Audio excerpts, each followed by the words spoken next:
بسم الله الرحمن الرحيم والحمد لله رب العالمين والصلاة والسلام على أشرف الأنبياء والمرسلين وعلى آله وصحبه أجمعين ونشهد أن لا إله إلا الله وحده لا شريك له ونشهد أن محمدا عبده ورسوله اللهم لا علم لنا إلا ما علمتنا إنك أنت العليم الحكيم اللهم علمنا ما ينفعنا وانفعنا بما علمتنا وزدنا علما وارزقنا فهم النبيين وحفظ المرسلين اللهم افتح إلينا حكمتك وانشر علينا رحمتك يا ذا الجلال والإكرام وصل اللهم على سيدنا محمد وعلى آله الكرام ولا حول ولا قوة إلا بالله العلي العظيم بسم الله الرحمن الرحيم Assalamu alaikum wa rahmatullahi wa barakatuh and welcome to everyone inshallah.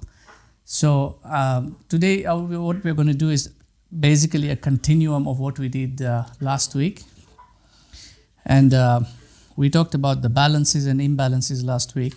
So inshallah what I want to introduce today is the modern understanding of what happens to an imbalance. And so we'll be talking about complexes today, inshallah. Now, it's important to understand that the word complex and its understanding is a modern concept, and it has been introduced largely from Western psychology. Carl Jung was the one who introduced the idea of a complex, and his entire psychological theory is based on complexes.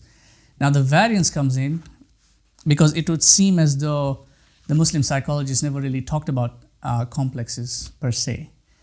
But that's not really the case, because remember we said that psychology in Islam does not pertain the outward manifestations of a person's being, like his behaviors and his traits or his likes and dislikes, feelings and those kind of things. That's what the modern secular psychology is based on. It's based on these outward symptoms. This is where the complexes are actually looked at. The psychology in Islam looks at a much more deeper level. So you can do your own reading and background study on this, and you'll find that many of the definitions rendered insofar as complexes are concerned, they're to do with these kind of things, these feelings, these character traits, these personalities, those kinds of things. But we're going to look at this from the lens of Islamic or psychology in Islam, ilmun nafs. So we're looking at it from the perspective of the soul. And although Imam al-Ghazali doesn't talk about this explicitly, you will see how his genius in psychology actually outlays everything that we know about complexes in modern psychology. So it's really a particulate, it's not really a universal in psychology. So the idea of a complex is essentially, could you share that image that we had last week? The idea of a complex is essentially the soul. When we said that the soul has got these three components, the irascible, the concupiscent, and the aql. Yeah, that one. Thank you. Right? So we said that you can have these in an inflamed or inflated state, or a depleted state, or a balanced state. Now, a complex is essentially when any of these components are in either position. So you can have, let's say, the concupiscent in an inflated state and the irascible in a deflated state, and the aql in a slightly inflated state, or something of the sort, or the concupiscent deflated, or the irascible deflated, and then the intellect inflated.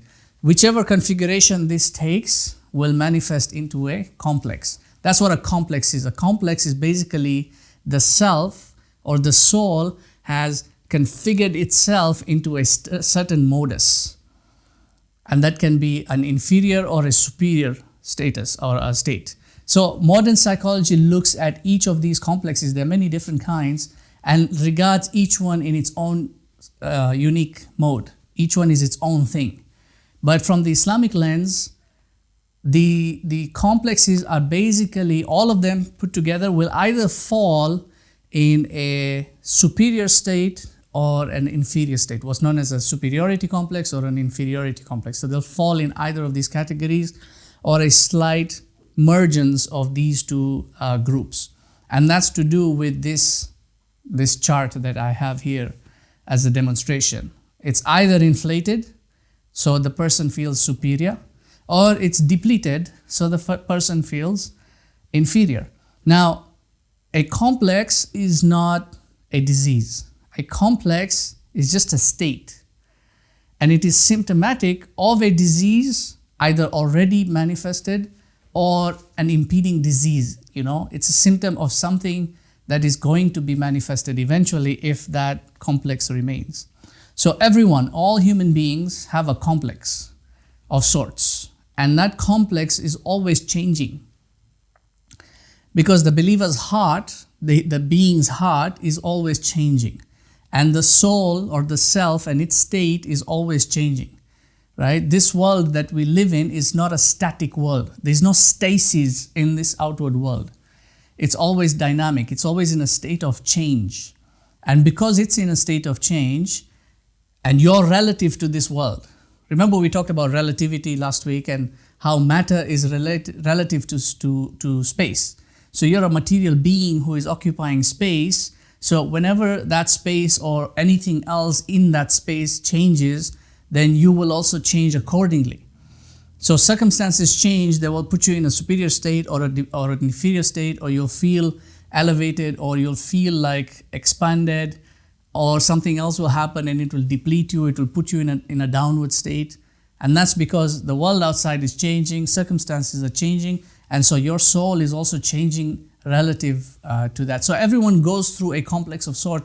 I mean, people can go through, shift between these different complexes like 100 times in a day, you see. Now, what happens is, for a complex to become manifested, it's basically the soul will reconfigure itself into a certain pattern, because a pattern starts generating as, you get into a certain routine in life. You are encountering a given set of circumstances almost every day, right? And then they are occurring at specific times every other day. So ultimately the soul will configure itself and just adapt to its most comfortable state. Now that comfortable state as a complex is a defense mechanism. Once the soul has established its comfort zone, it has got two primary objectives. And when I'm saying soul, I'm talking about the self. It's got two primary objectives. It needs to maintain its comfort. It has to maintain that comfort because it is afraid of losing what it has already acquired. So it needs to create a sort of a defense force, a defense mechanism to protect itself from the position that it has acquired.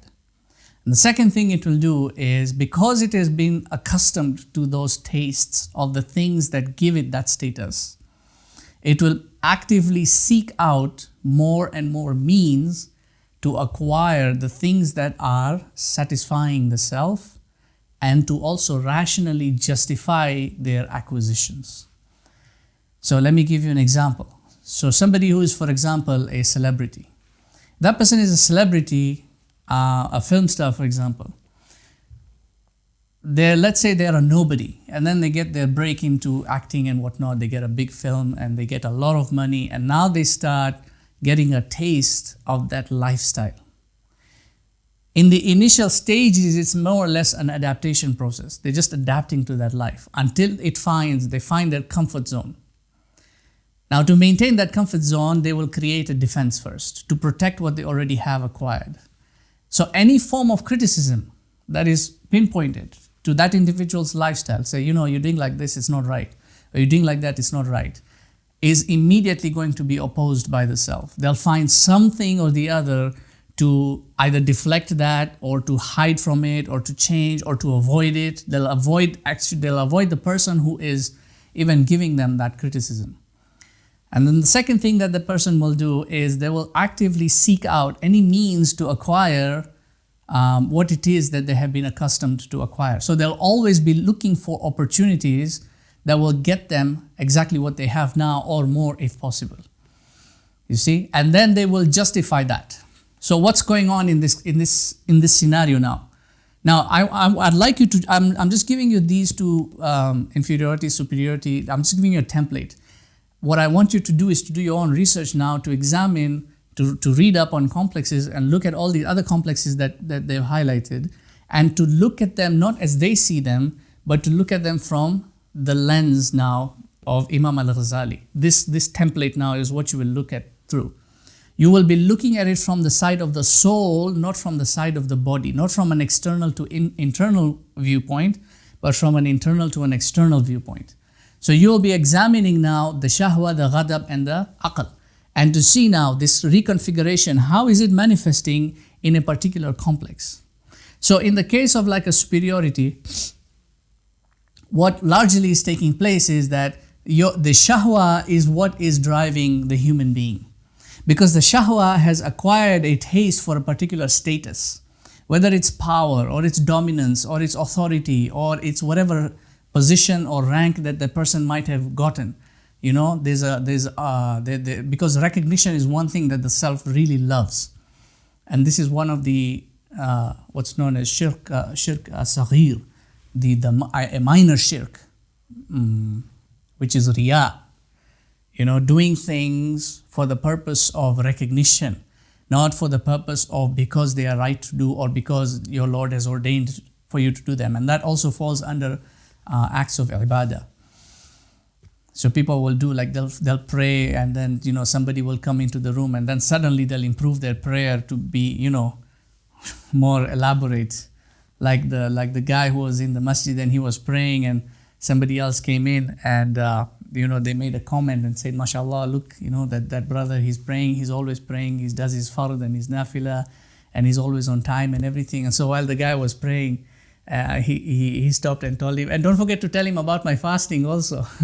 You know, he stopped his prayer just to tell him that. You know, so that's riya. And that's, so mostly it is the self doing it for the sake of that recognition. Once they get a taste of that, they want to maintain that. So the shahwa in this case is going to now be the driving force, because it is a fulfillment of want and desire of the self. So the shahwa is going to do two things. Number one, it will employ the ghadab as the defense faculty to protect the self, to tell the self now, or to tell the ghadab, to ensure that what we have acquired needs to be maintained the way it is. So if anybody says anything to them or produces any form of criticism, you know, they will immediately get into an argumentative mode or a self-defensive mode or a justification mode to say, no, it's not like that, or they'll try and deflect it, or they'll change the subject, or they will altogether avoid this individual because they don't want to get into the same discussion again, or they don't want the same subject to come up again. They'll do anything and everything it takes to defend their position. That's the ghadab now being employed. Right? Now, and then it was going to try and look for means or any sort of opportunity that is out there that will sustain the status that the shahwa has acquired. So if it's somebody who is constantly looking for recognition, they will always look for things that they can do in which they will acquire recognition. So they'll do only actions in which other people might be able to give them that praise that they're looking for. That is going to be the shahwa employing the aql, because remember, the aql is the one that is in now connection through the brain and the senses with the external world. So the aql is going to actively employ the senses to look out for these kind of things. They won't even realize that this is what they're doing, but if they'll be walking, let's say like in the marketplace, they'll be looking for things that will connect them with what it is that the shahwa is wanting. So this is the active, the active seeking of opportunities, because you see the self knows that one opportunity has passed. What I have will diminish, so I need something else now. Before this diminishes, I need to replenish it. From that point, what the self is going to do now, because it needs to justify the acquisition of it. Because remember, who's in charge of the internal governance? It's the heart, right? And the heart needs to be assured that such and such an activity or such and such an acquisition or such and such a pursuit is the thing, is the right thing, like what we're doing. So this is the self-justification now. The self is going to, shahwa is going to use the aql to formulate arguments that are logically sound, that are rational. Why should we do what we're doing? And if the heart is weak, as Ghazali is constantly reiterating, if the heart is weak, it will not be able to oppose that, right? If the king is weak, whatever justification the vizier gives, the king will have to accept. And if the wazir himself is weak, then whatever the politicians cook up and present to the wazir, he will have to accept, because he himself is not in the position or he's not efficient in the position that he has been given. So people with the superiority complex, this is the kind of configuration that they might build internally. And it will vary in degrees, you see. So there is, like, you can have a peak inflation of the shahwa, or a moderate one, or a mild one, you know, or you can have a peak inflation of the ghadab, or moderate or mild. It will vary. So some people, you might not notice it, that they're actually being superior, or they have this complex, because it's a mild symptom, right? It's not, other people, you will see it, like it will just be, you know, right there in your face, that they're behaving in this way, in a superiority manner. They will be arrogant, they will be disdainful towards others, they will not accept the viewpoints of others. They will actually present themselves as, you know, it will manifest in the way they speak, it will manifest in the way they talk, the way they walk, the clothes they wear, the things that they adorn themselves with. Everything that is in their outward sense will be reflective of their inward sense. And you will see this example, this beautiful example is in Surah Al-Kahf, between the rich man and the poor man. You see, the rich man had this, it was a superiority complex. I have more than you in wealth and in progeny and in this, and I don't think my gardens will ever run off, and I don't think my wealth will ever diminish, or any such thing, right? He has this superiority. You see, I have, and every pursuit that he's doing, or every thought that he has, is geared towards the acquisition of that. And he gives rational arguments insofar as he's concerned. And we say it as a principle, what? That the logic can be sound, doesn't necessarily make it true. Then you've got the inferiority complex. So the inferiority is now the opposite of the superiority. It is a state of complete depletion. You know, the shahwa is depleted, the ghadab is depleted, the aql is depleted. So the superiority will manifest in the outward sense. The inferiority will manifest in the inward sense. The individuals will close in on themselves. They don't have drive, they don't have passion, they feel like the world is oppressing them, they feel like nobody is listening to them, you know, things are not working out the way they do, anything they do always ends up in a mess. And normally you will find that both of these are essentially relative to each other. The superiority is relative to the inferiority. So a lot of people will develop a superiority complex as a reaction to their peers, or their siblings, or the community. So as a child will start developing that. If, let's say, that the one child, their sibling is demonstrating, let's say, a superiority over them. Over time, what the child is going to do is they will start feeling inferior, because every time that they compete, the one child is not able to gain victory over the other who is superior. So they will develop an inferiority of themselves. Over time, that inferiority will develop into a superiority itself as they overcompensate. So they'll start doing things that will overcompensate their inferiority.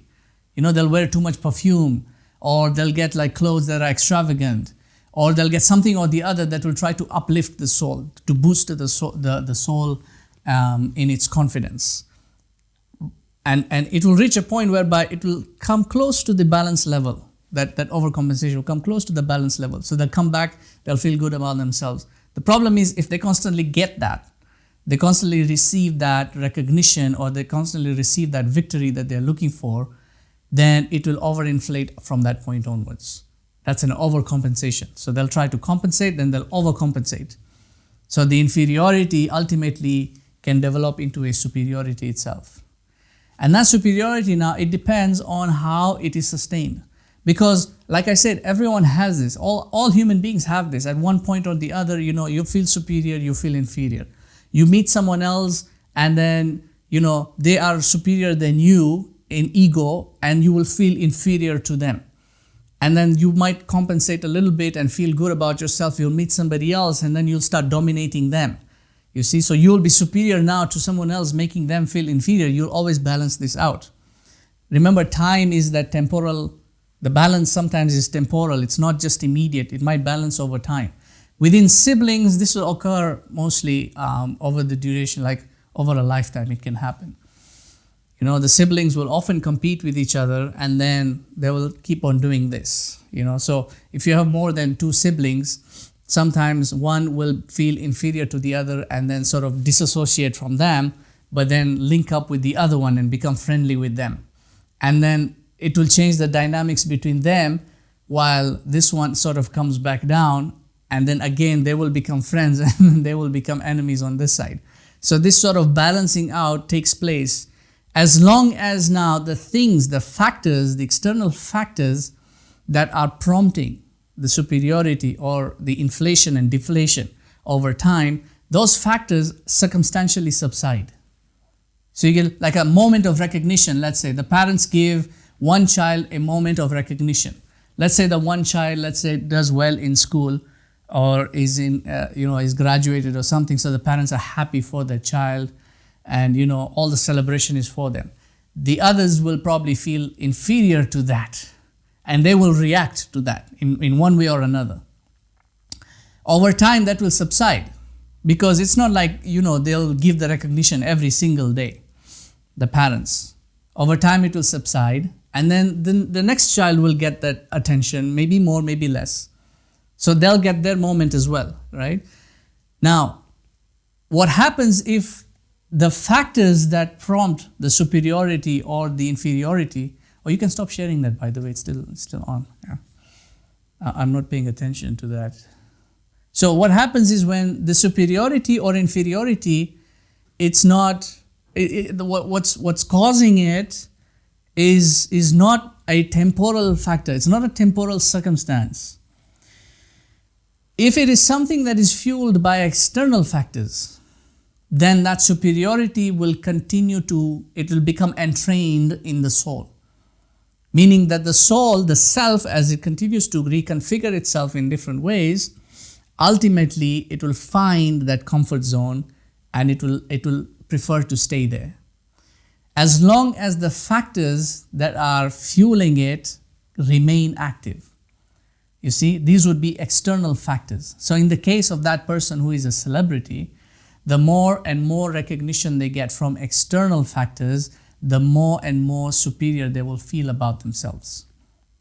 And they may not show it. They may not present it to them, to the world just like that. But it will be there reflective in their actions. It will be reflective in their speech.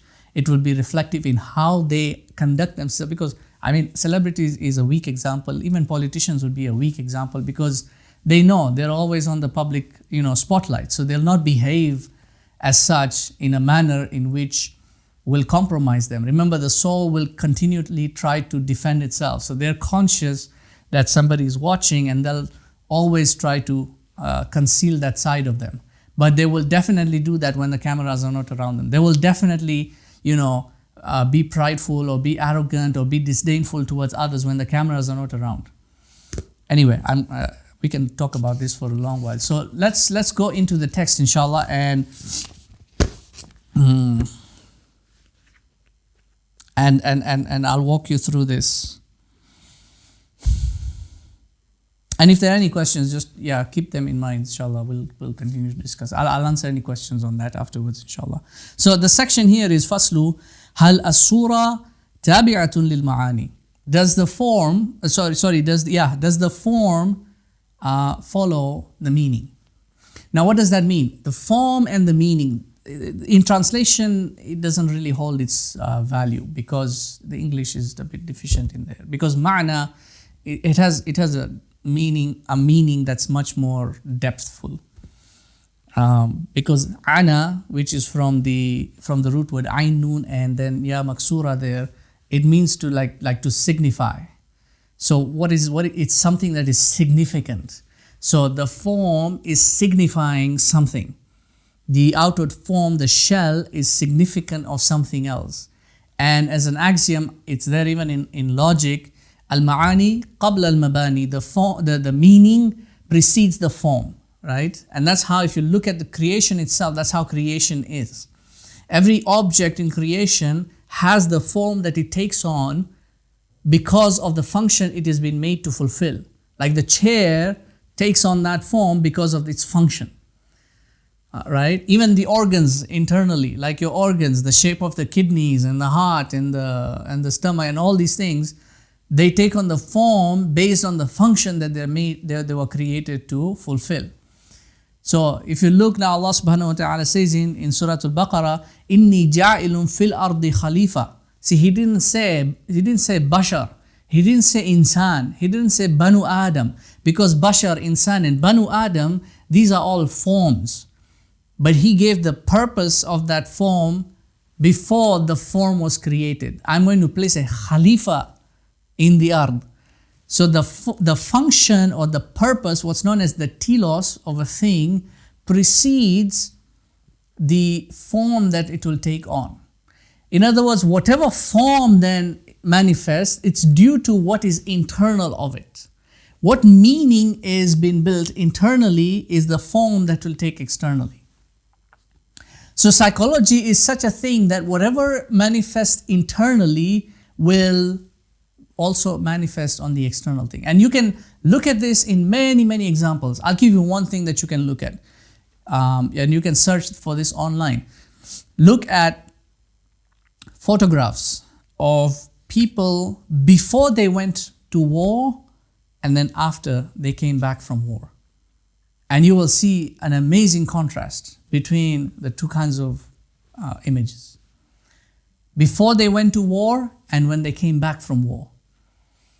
Because of what transformation they go through, the psychological trauma, that's why it's called PTSD, right? Post-traumatic stress disorder. It's the stress or the strain that you go through in such a situation as war that transforms the internal psyche, which then manifests in the external form. And you can see like they have like sunken eyes and their skin will be all shriveled, and there'll be a lot of factors that will completely distinguish them from their former self before they went out to war. So the idea here is that whatever meaning you will manifest in your internal aspect, that's the meaning that will manifest in the external aspect. So he says, وَعْلَمْ أَنَّ الْإِنسَانَ فِي سُورَةِ ابْنِ آدَمَ الْيَوْمِ. Understand that today the mankind is in the Adamic form. Now the Adamic form is this form that we're taking on. It's not the form that the ape takes on, right? It's not the ape form. The Adamic form is a unique form. And so you'll find in the hadith, in Sahih Bukhari, you'll find a hadith. The Prophet ﷺ says, خَلَقَ اللَّهُ آدَمَ عَلَى صُورَتِهِ. Allah has created Adam, or now the progeny of Adam included, in his image, in his form. And the translation always messes up. You'll also find this in the Bible. For God hath created man in his image. The image here is not the image of God. It's not what God looks like is what man has been created to look like. No. لَيْسَ كَمِثْلِهِ شَيْءٌ. There is nothing like unto him in form, in anything. وَهُوَ السَّمِيعُ الْبَصِيرُ. And yet, he is all hearing, all seeing. So the scholars of Aqidah, they gave different meanings regarding this hadith. That it doesn't mean that the physical form of Allah, because he doesn't have a physical form. And then number two, there's nothing like unto him. So anything that you can even imagine is not him. It refers to the form that is the imago, the conception, the originality of the human being in his form is an original concept. It's not something that was derived from something else. So when human beings, when we make things, we don't actually make things from an original concept, even though you might have thought it out like in your original sense, right? But it's not an original concept. It has got aspects that are already borrowed from reality. Something in reality will have Like it will either be like a shape or a color or a size or something or the other, a quality that is already existent in reality. So if you look at like all these films that they make about aliens, right? You have to wonder, why do those aliens have a nose? Or why do they have eyes? Or why do they stand on feet? It's strange, right? Why is that? Because you cannot actually conceptualize an original form. You have to take something that's already existing in reality. And all you can do is change it and morph it and change its surah. But this surah here is in original conception. Mankind is a unique creation. في أحسن تقويم. So today you have taken on this Adamic form. This is what you see about the human being, this beautiful creature. You're handsome, you're beautiful, you've got this form, this structure, this status, this build. وَغَدًا تَنْكَشِفُ لَهُ الْمَعَانِي. But then tomorrow will unveil unto you your true meaning. The meaning that is now behind the form, that is existent internally. فَتَكُونَ الصُّوَرُ فِي مَعْنَى الْمَعَانِي. You are then going to take on a form that follows that meaning. So whatever meaning you inhibit of yourself internally, tomorrow, that's the form you are then going to take on. You will no longer be this Adamic form in concept. فَأَمَّا الَّذِي غَلَبَ عَلَيْهِ الْغَضَبِ فَيَقُومُ فِي سُورَةِ الْكَلْبِ. So whoever then allows their irascible nature to overpower them, to be the driving force, they are then going to take on the form of a dog. Now, you have to understand, he's not talking about a physical dog. Like he said in the previous section, that the dog is not blameworthy in its creation, it's only blameworthy in its qualities. You see? So be like a dog, right? You'll become like a dog. Whatever meaning you inhibit will then be manifested in the external. وَأَمَّا الَّذِي غَلَبَ عَلَيْهِ الشَّهْوَةِ فَيَقُومُ فِي سُورَةِ الْخِنْزِيرِ. And whoever allows their concupiscence to overpower them, overburden them, to be the driving force, that's the form they will take on, the form of a pig. لِأَنَّ الصُّوَرَ تَابِعَةٌ لِلْمَعْنَى. Because the form follows the meaning. Whatever meaning you inhibit, that's the form that will be exhibited. وَإِنَّمَا يُبْصِرُ النَّائِمُ. Okay, so before we come to that, now, and so far as the complex goes now, whatever complex the individual exhibits in the external is now reflective of the internal configuration. So if that person is developing this superiority complex in the field of, let's say, recognition and want of things, or, despite their situation, financial situation, they still have this material thing, they still want to get these material things. You see, that is reflective of their internal state now. The state of a pig, for example. That's ultimately going to manifest. So as far as a complex is concerned, it will keep on changing, adapting, until it becomes solidified. And then that becomes a permanent thing now. That becomes a permanent thing, and then it will manifest a disease internally. وَإِنَّمَا يُبْصِرُ النَّائِمْ فِي نَوْمِهِ مَا صَحَّ فِي بَاطِنِهِ. So indeed the sleeper will see in his sleep what is now true of his inward reality. And inshallah, next week we are going to talk about dreams. Next week's session is about dreams. So I'll expand more on that next week, inshallah. But what you exhibit in your external now, if you don't see it, because you cannot see yourself, but when you sleep, you're now detached from the sensory world. So even though while you're awake, you look in the mirror, what you're seeing is your outward self. You're not seeing your inward self.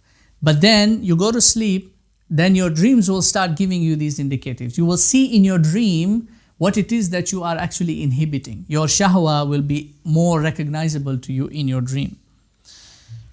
وَإِنَّمَا عَرَفْتَ أَنَّ الْإِنسَانَ فِي بَاطِنِهِ هَذِهِ الْأَرْبَعَ.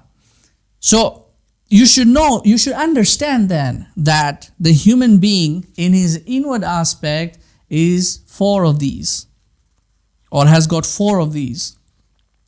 فَيَجِبُ أَن يُرَاقِبَ حَرَكَتِهِ وَسَكَنَتِهِ وَيَعْرِفَ مِنْ أَيِّ الْأَرْبَعَةِ هُوَ.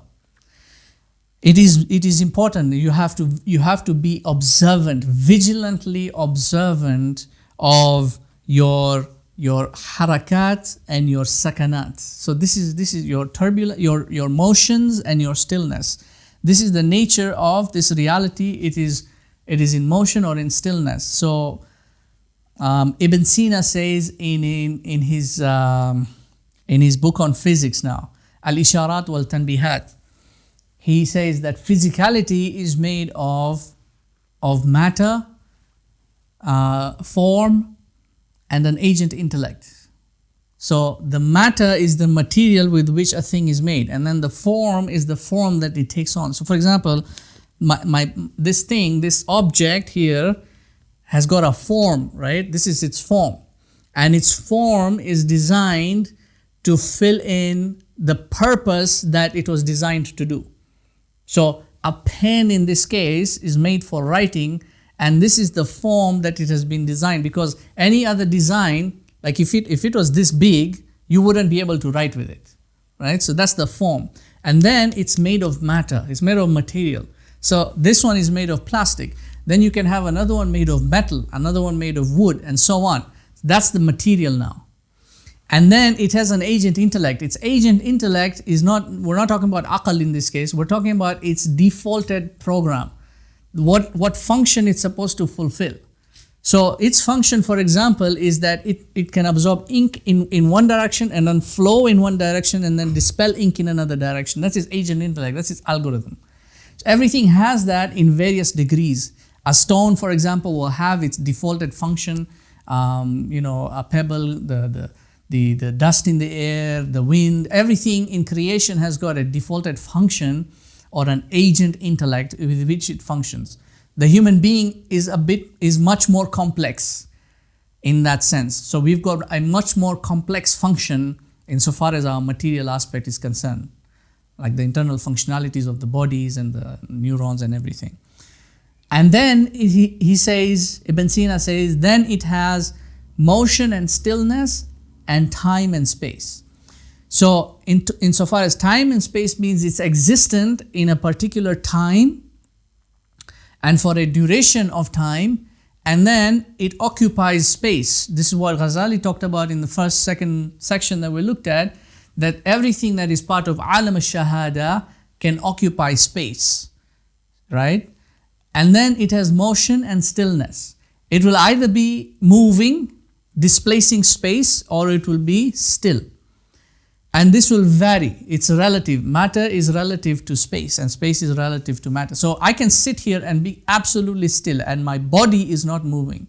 But there are parts of my body that are in motion, like the blood that's moving through my veins. Or if I blink my eyes, my eyelids will move. So there's always going to be a part of you that is still and a part of you that is in motion. That's your harakat and your sakanat. And this is reflective in language as well.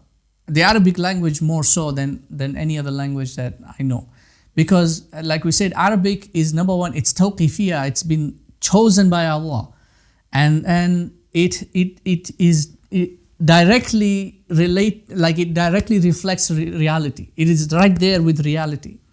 So in Arabic, you always begin with haraka, right? لا يلتقيان الساكنان.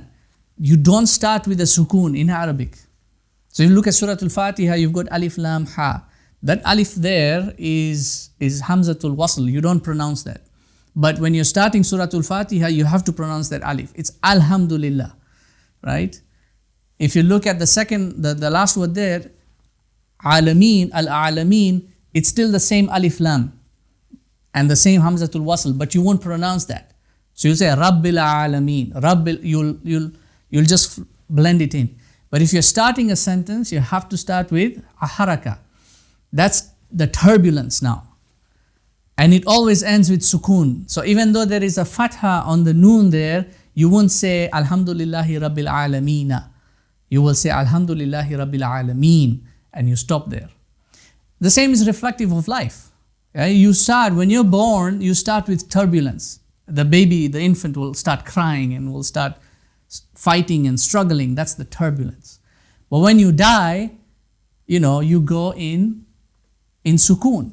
And this is why we say it as an expression in speech, so and so is at peace now.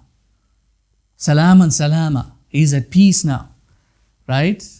Like you have like rest in peace, which is from Latin, requiescat in pace, rest in peace. That's where it comes from. R.I.P. requiescat in pace. It's Latin. You're at peace now. This is your sukoon. So emotion and stillness. Your whole life is going to go through that. Your emotions and your stillness. What Ghazali is saying is that you need to be consciously aware, because you are a being in time and space, right? Motion and stillness, time and space. You're a being in time and space. You need to be consciously aware of every moment of your wakeful, your motion and your stillness.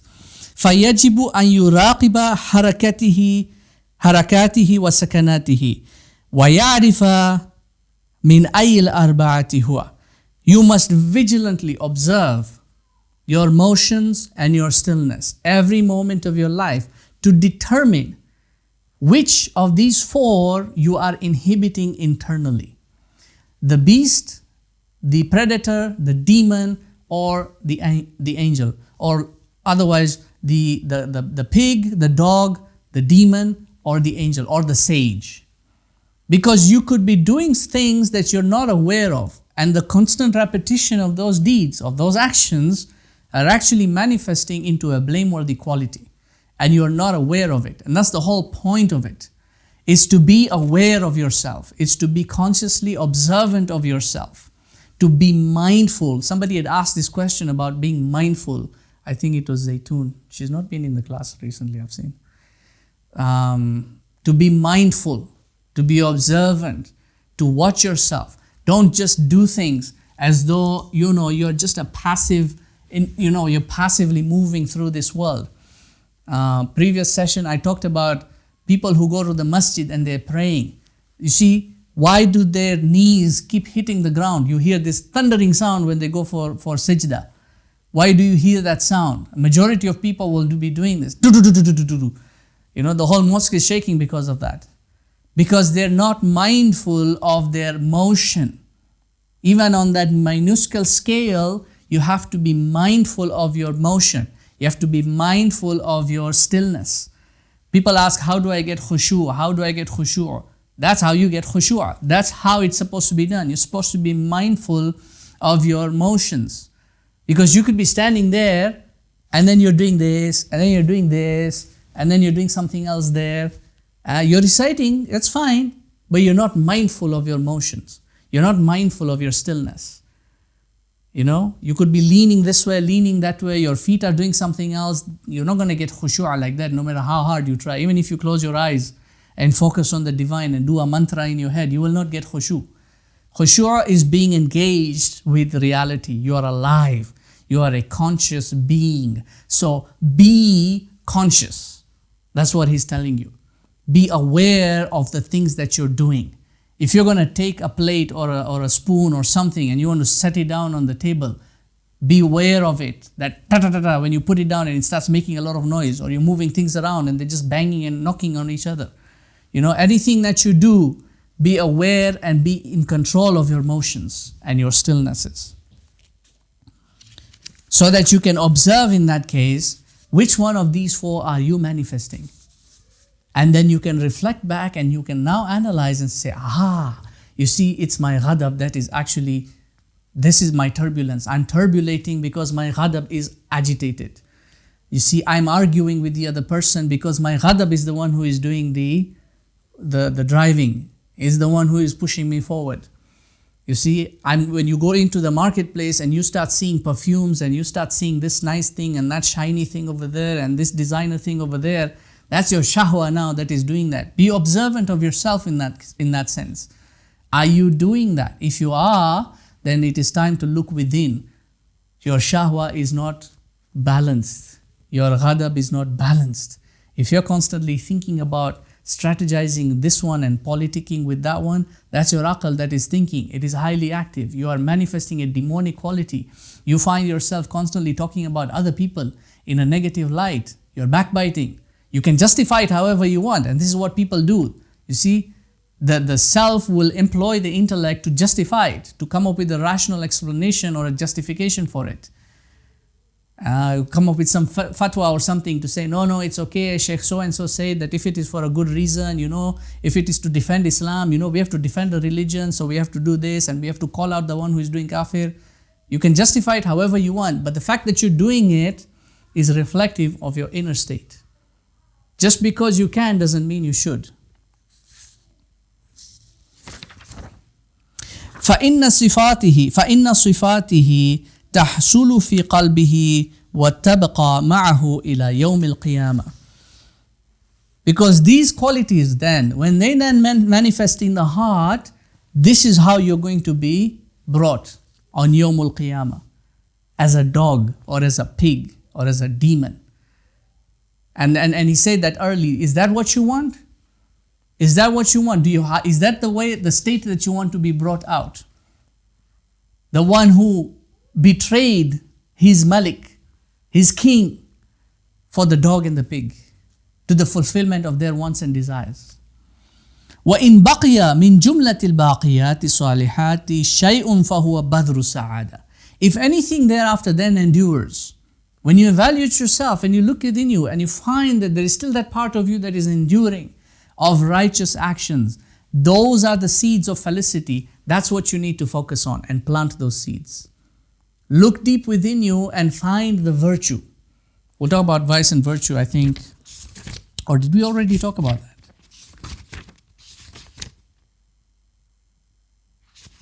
Yeah, we already talked about vice. Yeah, we talked about that last week. Vice and virtue.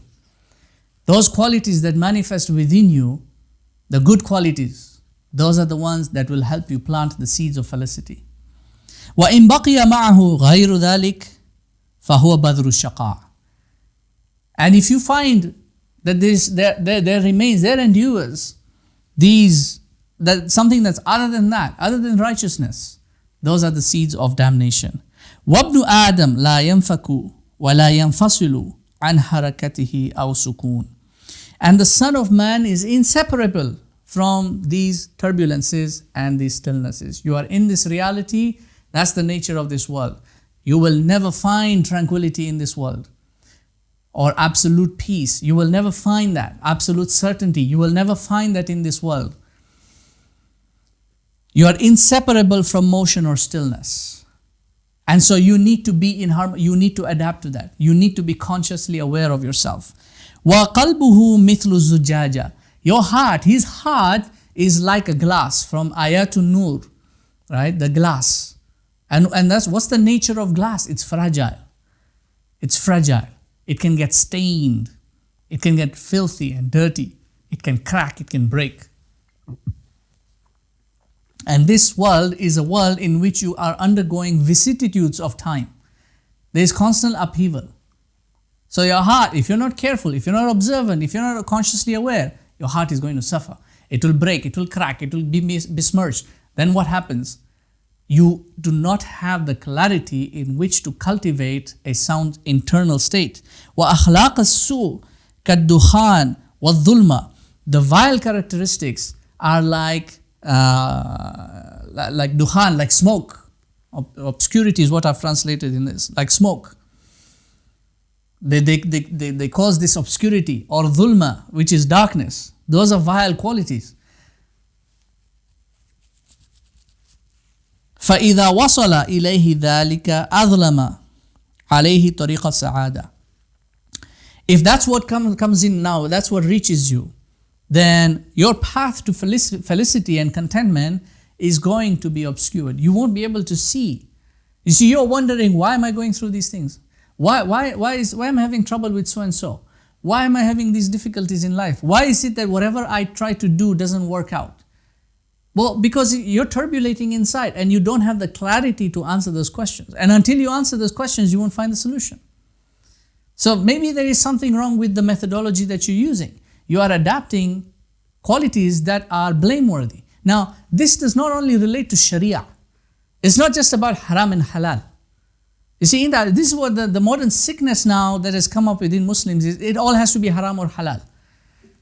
And it goes against the usul of the Sharia. The Prophet ﷺ said, haram is clear, halal is clear. Then there is what lies between that is obscure, it's doubtful. And what does that doubtful mean? Doesn't mean it's blameworthy, doesn't mean it's bad. It's just that you haven't understood whether it's clear or it's not clear, because it is shabaha, right? It has got similitudes to what is halal, and it also has similitudes to what is haram, and you're not sure. So there needs to be some sort of clarity to navigate that obscurity, to understand what it is that you're doing. It's not just about haram and halal. And this is the sickness that people, they think that life is about fiqh only. So everything they do is fiqh. And then when it comes to other matters, they don't know what to do. They don't know what to do. They're trying to relate with the world as it's transforming. They don't know what to do, because you can't apply fiqh to AI. What fiqh are you going to apply to AI right now? Or you come up with fatwa to start saying AI is haram or halal. You can't apply fiqh to COVID-19. All these people with their fatwa, oh, it's like this and like that. You can't apply fiqh to the transformation and the agenda behind LGBTQ. Yeah, you can come up with fatwa and say it's haram. Try explaining that to those idiots in a rational argument to oppose their rational arguments, because they are coming up with incredibly rational arguments, and you've got people here dumbfounded, they can't even argue back. It's not about, the idea is that because he said, you see, you're in a state of motion and you're in a state of stillness. The world is not static, it's dynamic. The idea is for you to be dynamic, to understand how the dynamics are playing out, and then to use wisdom and the knowledge that you have and you're continually acquiring to adapt, to morph and shift, because it will shift. You can't be rigid. See, in Chinese martial arts, you have something called jin. Fa jin, it's called. You have jin, and then you have ki. And jin is to do, or fa jin is to do with the essence, the ethereal body. And then ki is to do with the spirit. And in martial arts, you can't be a rigid individual. You have to be flexible. One of the most famous sayings of Bruce Lee is be like water, right? What does that mean? Is to be flexible.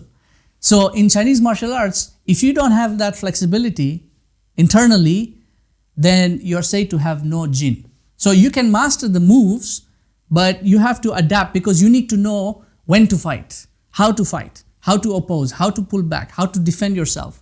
When do you allow the other person to hit you? Because you also have to allow the enemy to strike you for you to develop a strategy back against them.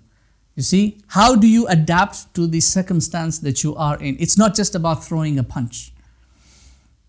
This is that middle ground now. So in martial arts, there are many different kinds of jin, but there are three basic types. There is the affirmative, there is the negative, and then there is a neutral. There is an in-between where you don't affirm and you don't negate. You can have that in-between position there. That's that area of being dynamic, of being flexible. You are inseparable from that. So you cannot be rigid, you have to be flexible. But you don't allow yourself to be carried away by the tide. You don't move the way the wind blows or whichever direction the sand shifts. You see, this is where a lot of people are. Whichever direction the trumpet is blown, that's the direction they will go. Like the Pied Piper is blowing his pipe, all the mice are going with him.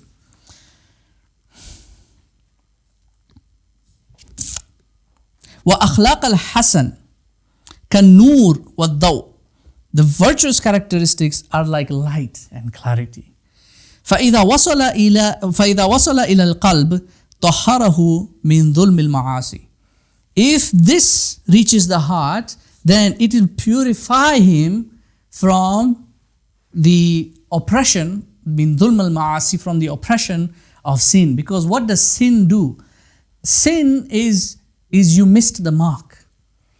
That's what sin actually means. It's a term in archery. You shoot the arrow, you miss the mark, that's a sin.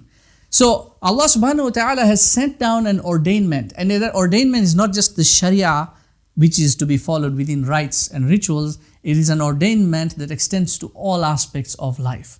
So if you follow the ordainment, it will not only cultivate your internal state, it will also manifest in the external. For instance, there are guidelines in the Sharia as with regards to human waste, right? Human waste, all your garbage and your pollutants and all these things.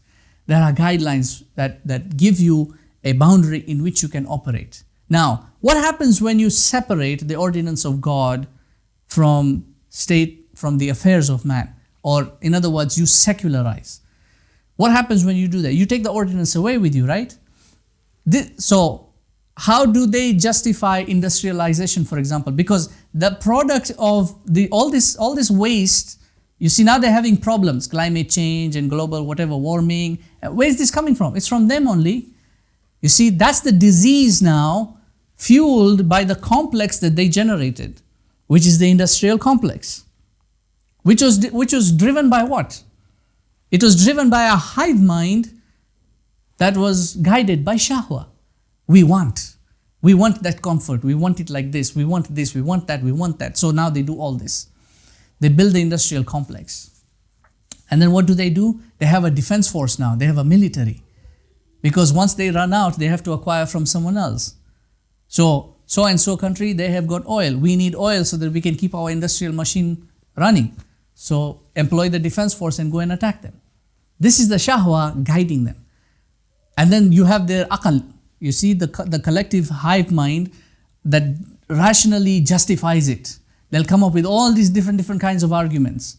Oh, this is progress, and this is, for prosperity. Oh, it's for people, they need to get jobs. It's for creating jobs. Or it's because those people are terrorists, so we have to go and attack them.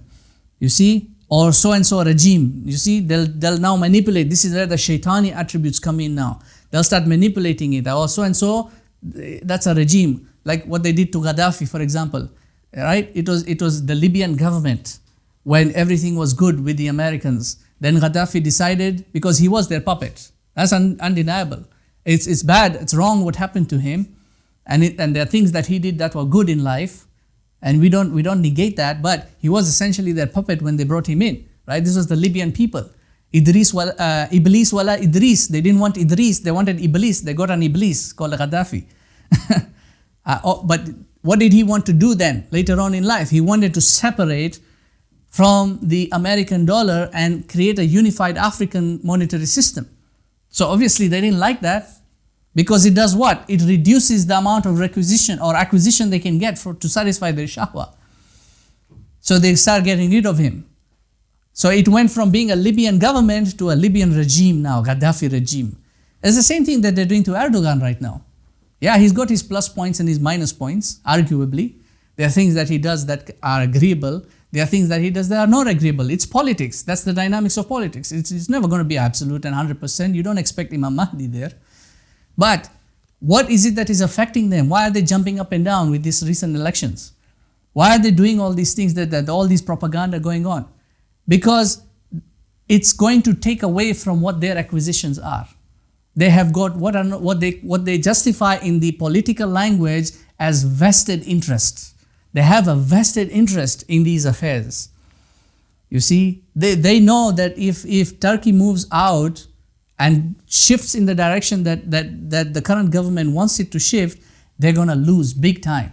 I mean, this is something we watched one of those insider stories on the. And they were really trying their best to try and steer the conversation towards justifying what it is that the West wants or is expecting, why they want Erdogan to be removed, which was very interesting, because somewhere along the way, the presenter actually made a slip up. He made I don't know if it was deliberate or it was he made a slip up, because he posed the question and said, do you think that, with the new guy coming in, the what is his name? Kafir something. Kafir Kemal what? Something. If he comes in, he's going to reverse all these foreign policies that Erdogan's government has put that has benefited, and then he made a slip up. He said Islam, and then he quickly covered that up and said that has benefited Ankara. You see, that was a slip up. He brought it in because they're afraid of that. They know that some of these policies were actually helping the Muslims. But what does the West do in this case? They have a vested interest. That's why then when things are not working out in their favor, to continue the acquisition and to maintain their superiority complex, we're talking about a whole population of people now with the same psychology, a hive mind psychology.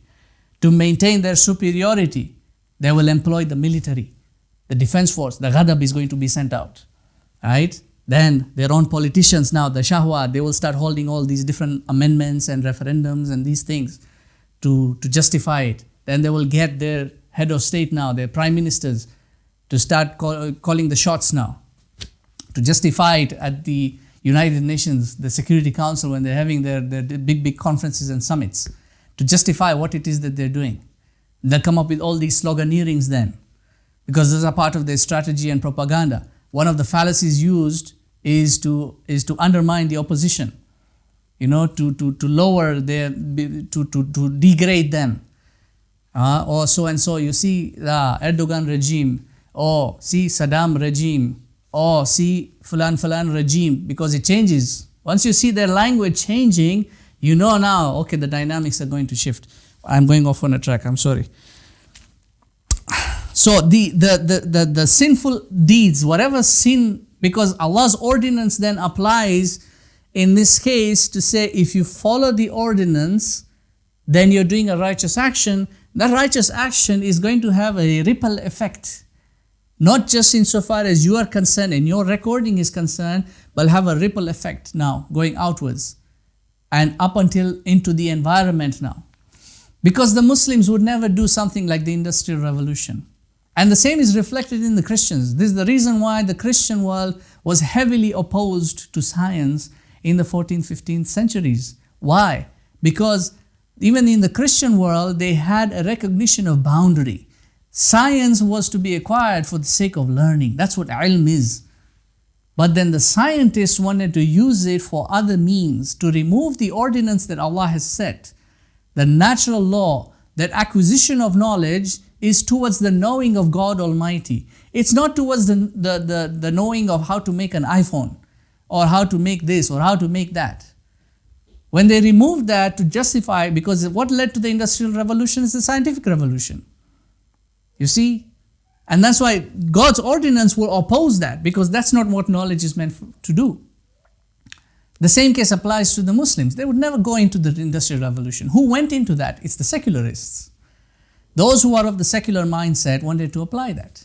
And this is now the repercussion of it. If you do not follow God's ordinance, when He tells you, do this and don't do that, if you do that, it will be to the ruination of yourselves. In other words, if you miss the mark, if you commit a sin, now boiling down to the micro, to the individual, it's going to blemish your own heart and prevent you from clarity and to achieve soundness. Because if you look at the state of the world now as a collective, the whole human population, and what they've done to the earth, what do you see? Do you see prosperity?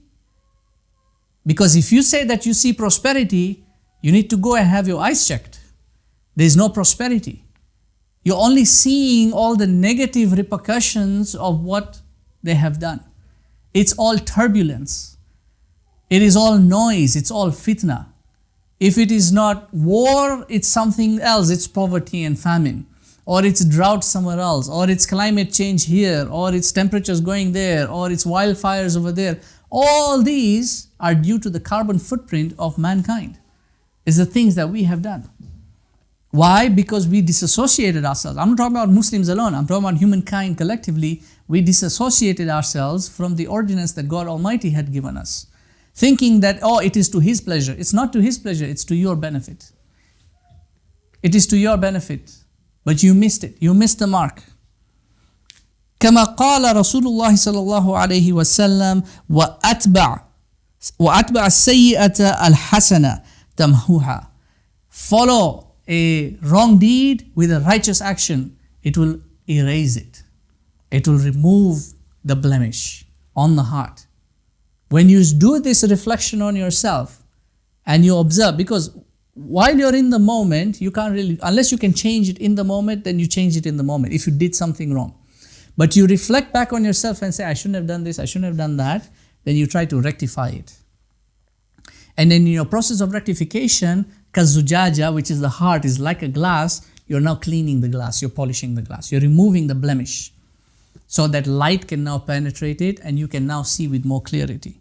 So long as that blemish is there, you're going to continue suffering. And this will be reflective in your dreams. We'll talk about dreams next week. It will be reflective in your dreams. It will also be reflective in your wakeful state. You will keep coming up with the same issue again and again, trying to resolve it because you've not found a resolution to it. You will keep coming back to that same thing. It will keep on bothering you. It will keep on turbulating you, and it will keep your heart focused on that. Because until that issue is resolved, you will not be able to move forward. You won't have the clarity to see the way ahead. And here's the thing. The world is not going to wait for you. Things are happening in your reality. They'll keep on happening. While you're focused on that one simple thing that you can't resolve because you're stuck there, the world is still moving. You see? And you will fail. You will miss out the signs. You will not see what's transpiring ahead. You will not be able to see an impeding doom, something else, a crisis that is coming on edge, that is approaching you, because your heart doesn't have the clarity to see further ahead. There is a blemish and it is preventing you from seeing. وَالْقَلْبُ إِمَّا مُضِيءٌ أَوْ مُظْلِمٌ. The heart is either praiseworthy or it's blameworthy. You will turbulate between these two because you're constantly sinning and rectifying. That's if you are actually doing that. Otherwise, you are either praiseworthy or blameworthy. وَيَنْجُو وَالْقَلْبُ إِمَّا مُضِيءٌ أَوْ مُظْلِمٌ. It either has light, praiseworthy, or it is dark, it is in darkness, blameworthy. And he says, إِلَّا مَنْ أَتَى وَلَا يَنْجُو إِلَّا مَنْ أَتَى اللَّهَ بِقَلْبٍ سَلِيمٍ. None can escape that, or none are saved from that, except those who come to Allah with a sound heart. This is from Surah Ash-Shu'ara. يَوْمَ لَا يَنْفَعُ مَالٌ وَلَا بَنُونَ إِلَّا مَنْ أَتَى اللَّهَ بِقَلْبٍ سَلِيمٍ. On that day, nothing is going to save you from your progeny or your wealth. No matter what you accomplish in this world, if you're the king of whatever and wherever, whatever degrees you have to your name, whatever progeny you left behind, none of that is going to come to save you on that day, except the one who comes to Allah with a sound heart, a sound that is clear, a sound that regardless of what circumstances were happening, the individual was able to see ahead with a clear heart and was able to utilize their time well in removing those blemishes that were clouding him from seeing the divine presence. So, are we good on time or overboard? Okay, so we'll stop here inshallah and proceed next week. We'll be looking at dreams, and the section that we'll be looking at is Faslu fi ajaib al-qalb, the marvels of the heart. So, inshallah, we'll carry on next week. Jazakumullahu khairan. Let's take a quick break, and then we'll resume in 5 minutes for a discussion. Jazakallah.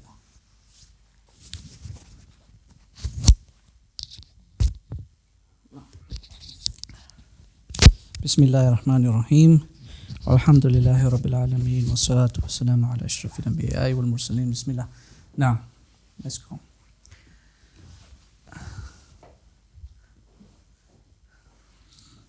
Questions, answers, anything in the chat?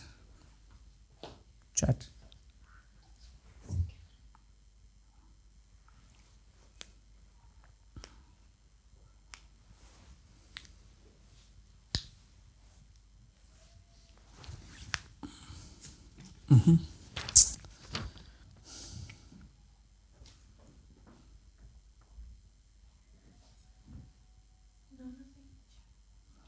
Can substances and actions not necessarily haram be disliked by Allah, like eating unhealthy, smoking, wastage, israf, spending outside one's means, affect, is that what it is?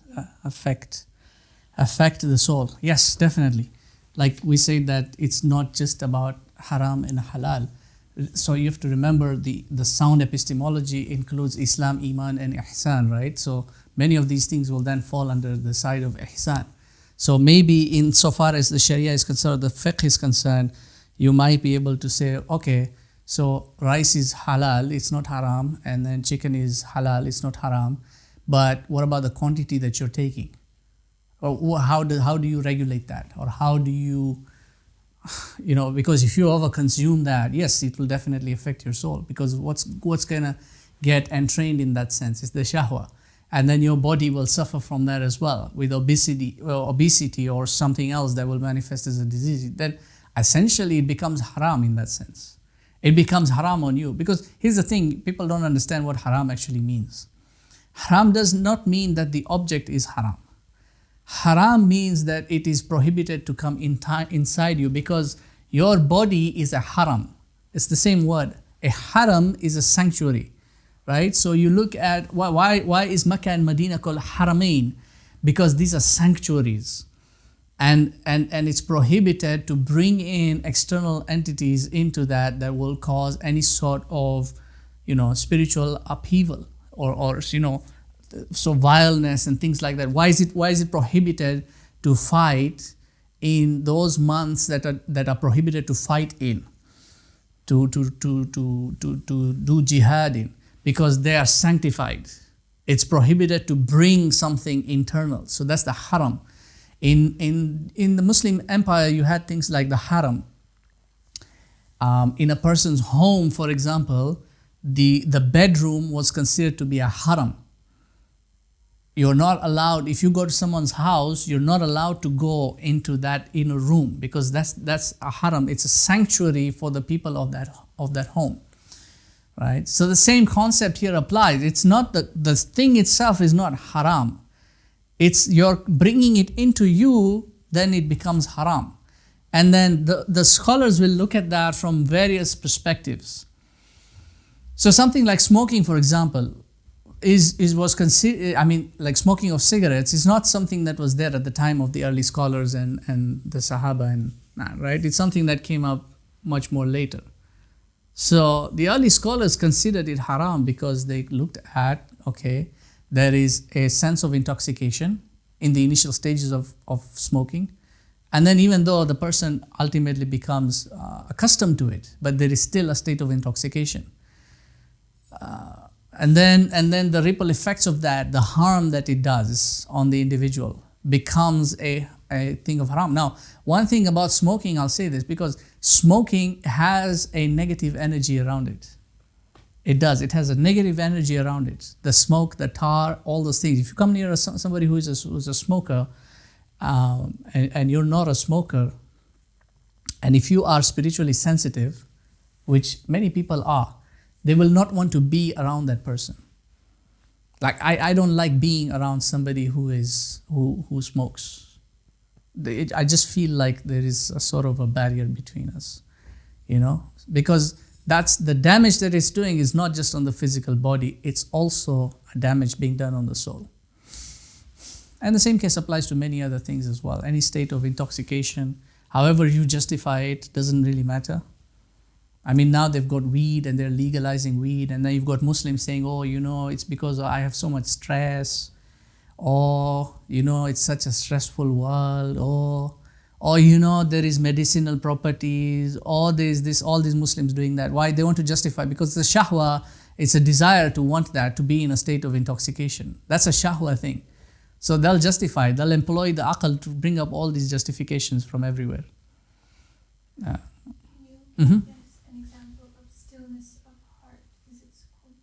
Yes, stillness of the heart is that sukoon, sakina.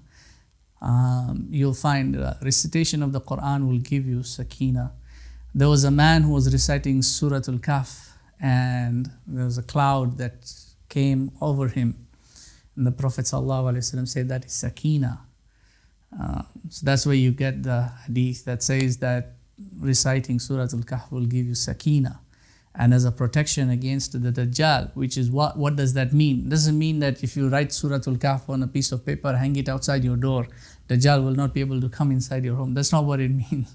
If you understand Surah Al-Kahf and you embody it and then you recite it, then it will help you to navigate against the fitna of Dajjal, which the fitna itself is meant to turbulate you, to put you in a state of turbulence. That's how you'll get sakina. Sakina is you being in a world of turbulence but unaffected by the turbulence. That's what sakina in this world means. Anyone else? Should we judge our path followings by people's opinion of us, those near to us, or should we be the judge ourselves? So the Prophet ﷺ said, Al-mu'minu mir'atul mu'min. The believer is a mirror of the believer. So in many aspects, you will see yourself reflected in other people. How the way you act will prompt a reaction from another person.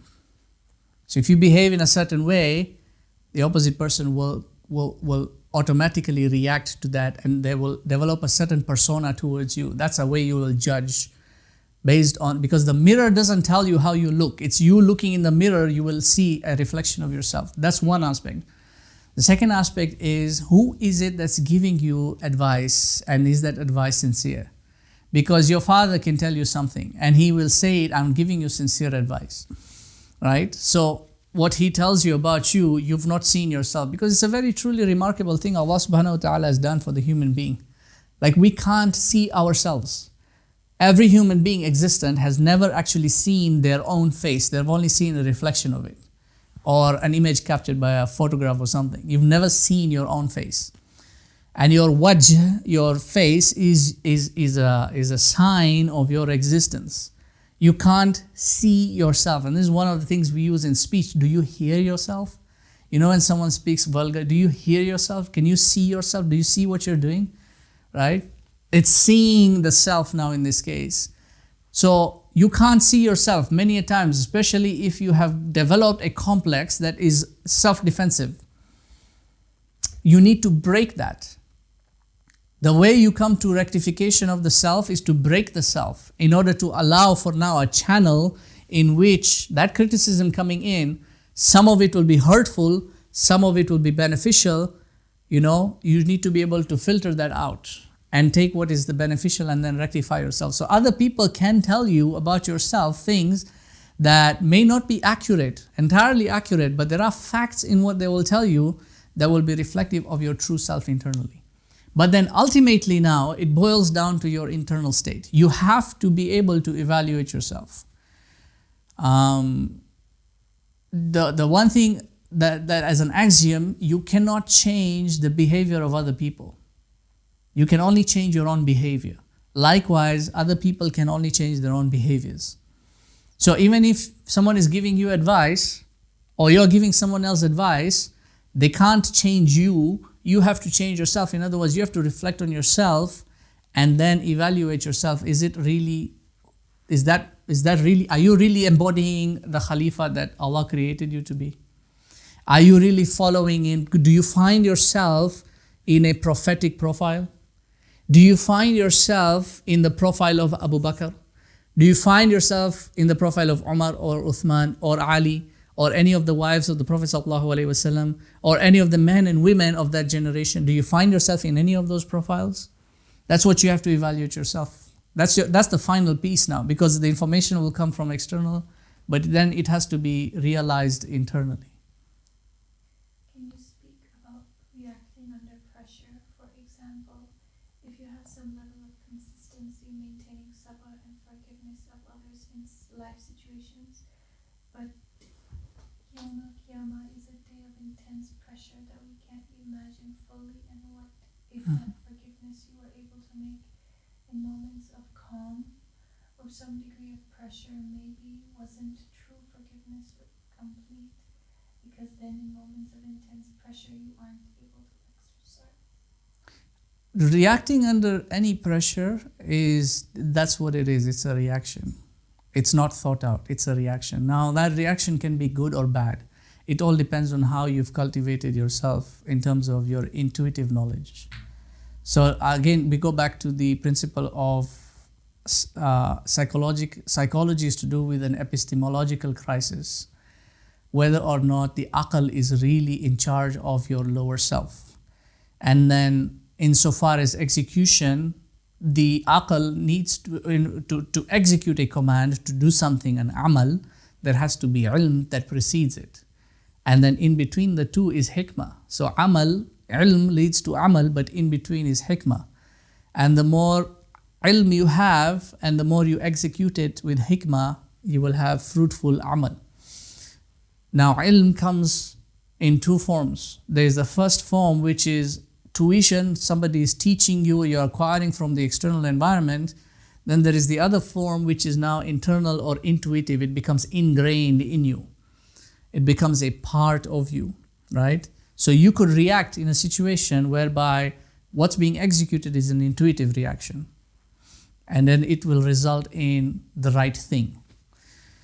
But in many cases now, you might react in that moment, and you're reacting from shahwa or you're reacting from ghadab. You're not reacting from your aql. That's the majority of circumstances that people find themselves in. And it's important to then reflect, because when the moment is past, it's past. You can't do anything to reverse that, but you can sit and reflect back and be genuine and honest with yourself to say, did I do the right thing? Was it my shahwa? Or was it my ghadab? Or was it really my aql that, in other words, was it the right thing to do? Was it the right reaction? And in many cases, you will find it was not the right thing. If you're genuine, if you're honest with yourself. Alaikum salam wa rahmatullah, yes. Yes, Ustad. My question is, sin is a mismark. So so a person who commits a sin and puts a black stain on their heart, now will that prevent them from true facility, from happiness, and will it prevent them from containing the knowledge that they've learned? And also, the sin that you've committed in the past, is it something that we should reflect on each sin and do tawbah for it or fast for it? Is that something that we can do as well? So for the first question, yes, it will prevent you, because the sin is a dark spot. It's going to darken the heart. So think of the glass now, the glass sphere, right? You have the sphere, which is your heart, and then light is coming in from different directions. So you have a spot here, you did a sin, a major sin, another spot here. Then you have a tiny spot there, that's a minor sin. Then you've got spots all over. So what's happening now internally, you're going to have this shadow effect taking place. Light is not flooding into the heart per se, it's being blocked. And as the same case goes for now looking out. So as a principle in physics, the eyes don't see by projecting light, the eyes see by light coming into it. So the same case, the heart sees by light coming into it. But if there are blemishes, like somebody who's got what's the problem in the eyes? Is it glaucoma? Or cataract, the one that whereby like you have spots in your vision, cataract.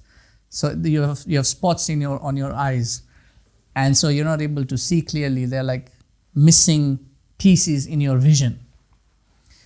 So without that, you don't have the complete knowledge of what you're looking at. It means you don't have clarity.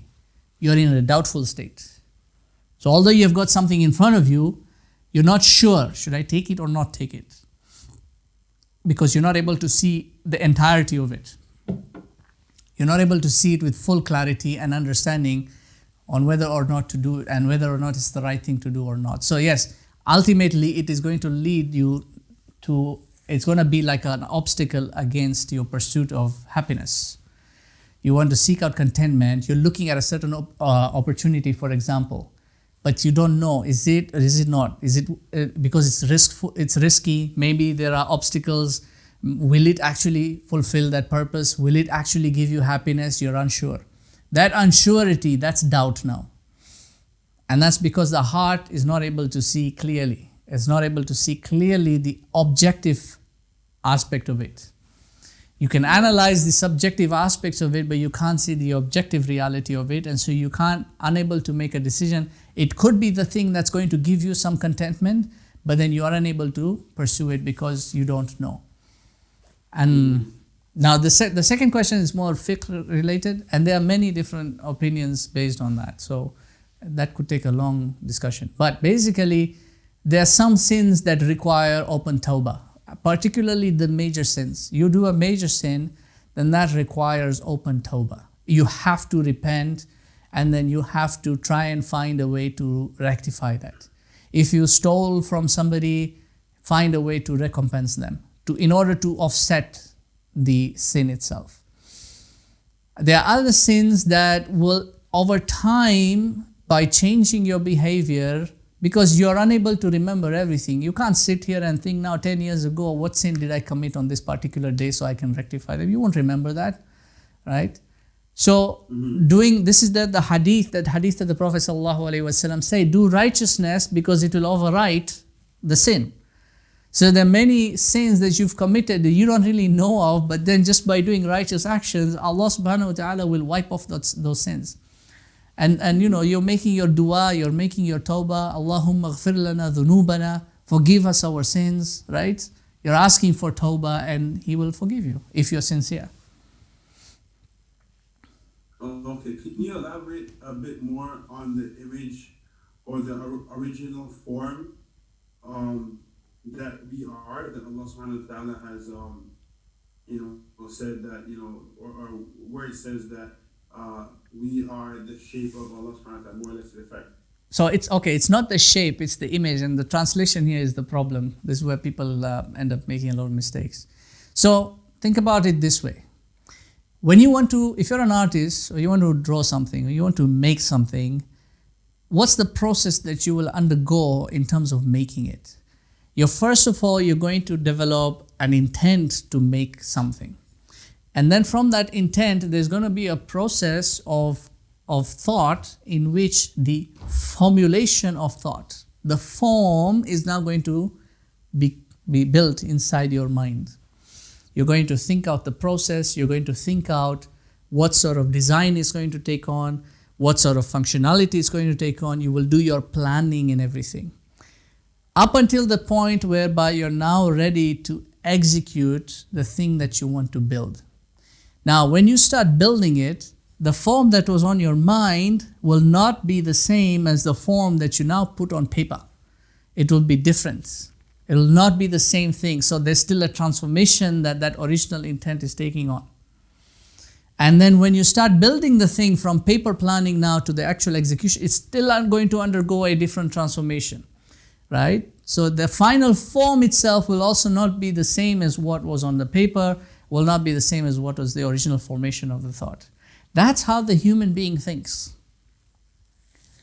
Allah subhanahu wa ta'ala does not think like the human being. He doesn't need to formulate the thought. He doesn't need to put the plan on paper. He doesn't need to now see and make adjustments and then, okay, he built it like this, okay, it doesn't work out, the plan is different, so I need to now make an adjustment to that. He doesn't need to do all that. It's kun. It's right there in the ka. It's the formulation of the thought because he's unaffected by time. Formulation of thought and planning and all that thing requires time. We are beings who are bound to time. So again, we need to be able to go through the process. He doesn't need to do that. He's not bound by time. So if you look at the kun, the ka is a qat'i letter. It's k. It doesn't have a formulation. It's right there. K. K. And then you have got the noon, which is a resonating letter. So you've got the k and then the noon as kun. So he says just be. There is no time between the intent to create and then the process to begin. It's right there, instantaneous. So the form that it takes on is the same form that he intended to create. It is the same form that he intended to create. It doesn't change. It doesn't go through a transformation of sorts. That's one thing. The second thing is it is an original creation. The word origin, because he is Fatirus Samawati wal Ard. He is the originator of all that is existent in the heavens and the earth. So every form that he creates is an original form. He has not borrowed a concept or an idea or a thought or a suggestion from anywhere else. That's what we do. We will look at reality and draw inspiration from reality. We will go somewhere and then you'll get an idea because of certain influences externally. See, he doesn't do that. He doesn't think out, oh, you know what, I could make a chair that actually looks like this and then it has this feature and that feature. He doesn't do that. It's an original form, means that the human being, and this is where fundamentally it nullifies any argument of evolution. If any Muslim has a doubt in that, to say maybe that could be correct, this is where it gets nullified.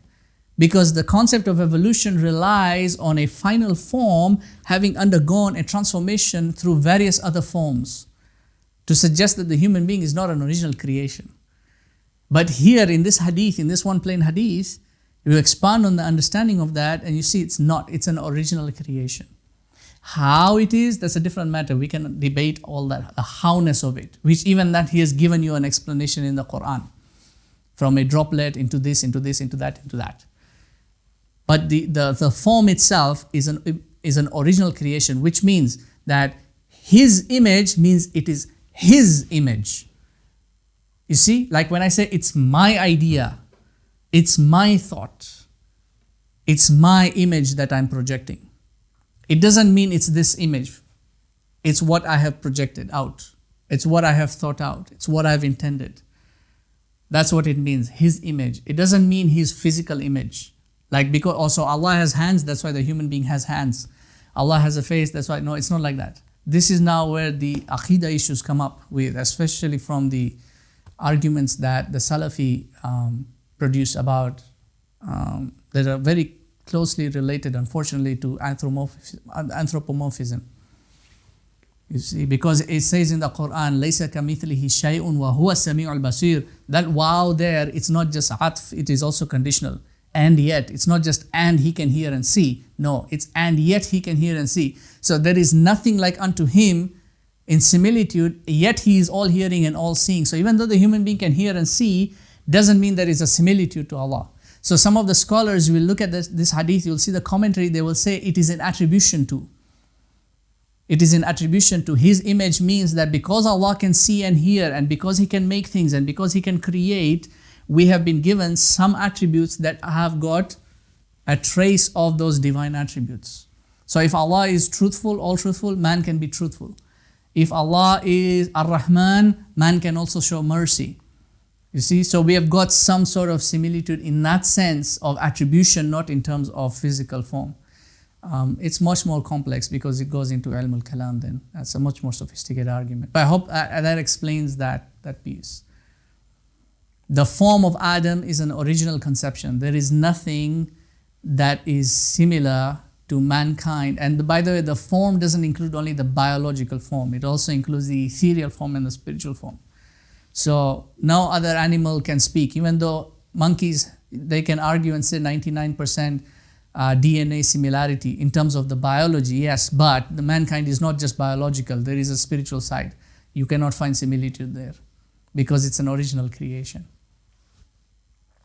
Jazakallah khair.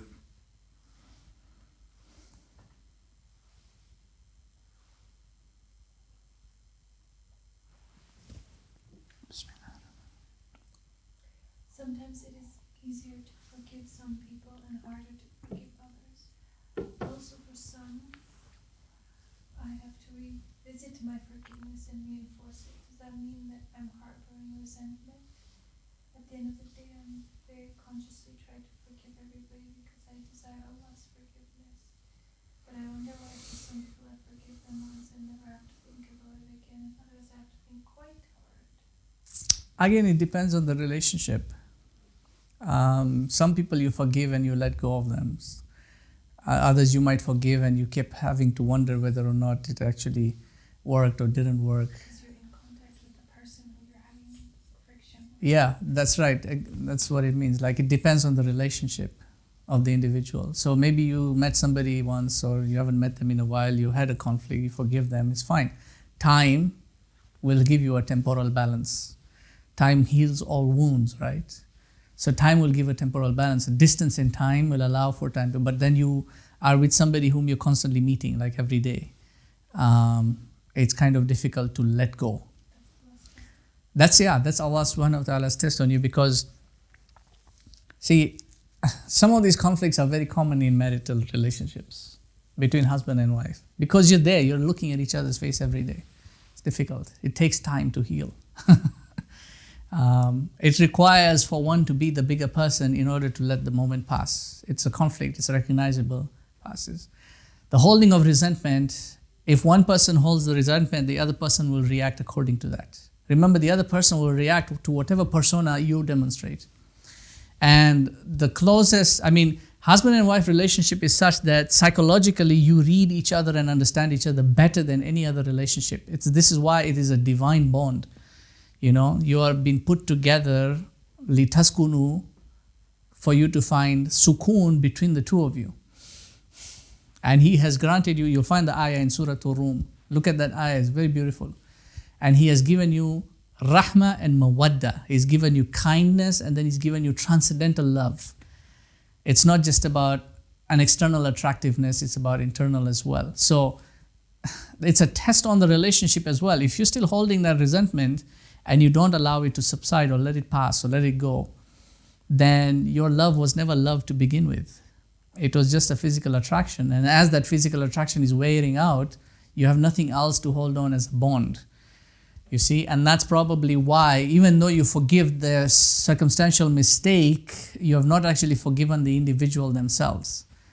And the same case would apply to any other circumstance or any other relationship in that sense. Your siblings, your parents, your cousins, your friends even.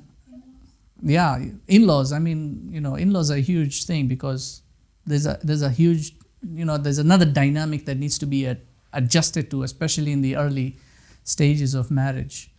So, you end up holding on to resentment because conflicts will happen. Clashes will take place. Friction will happen. So how do you resolve that? Now, here's the thing. Do you spend time or waste time trying to resolve every single issue that happened? Because then, number one, you're being petty. Number two, you could spend lifetimes trying to resolve that. You could spend hours trying to resolve one thing. He said, she said, he did this, that, and all these things. So it's just a matter of learning to let go. And these are the dynamics. This is siyasa between human beings. These are politics, right? Politics is a dynamic field. It's how you play your cards. It's how well you position yourself. Certain things you have to have friction in order to overcome something else. You need to have a bit of a conflict in order to avoid a bigger conflict. So this is where hikmah plays the dominant part. It's really about how well you position yourself. This is hikmah now you need to apply. How do we decondition ourselves under what we've learned? Do you have any tips for applying what we've learned and changing behavior? So changing behavior, there's a science, and I don't think they study this science anymore. It's called ilm suluk. So a salik is the one who is conscious of their behavior and is, because a behavior is the external manifestation, is how you're behaving, and that's reflective of what's the internal state. Behavioral science now, it's called, part of modern psychology.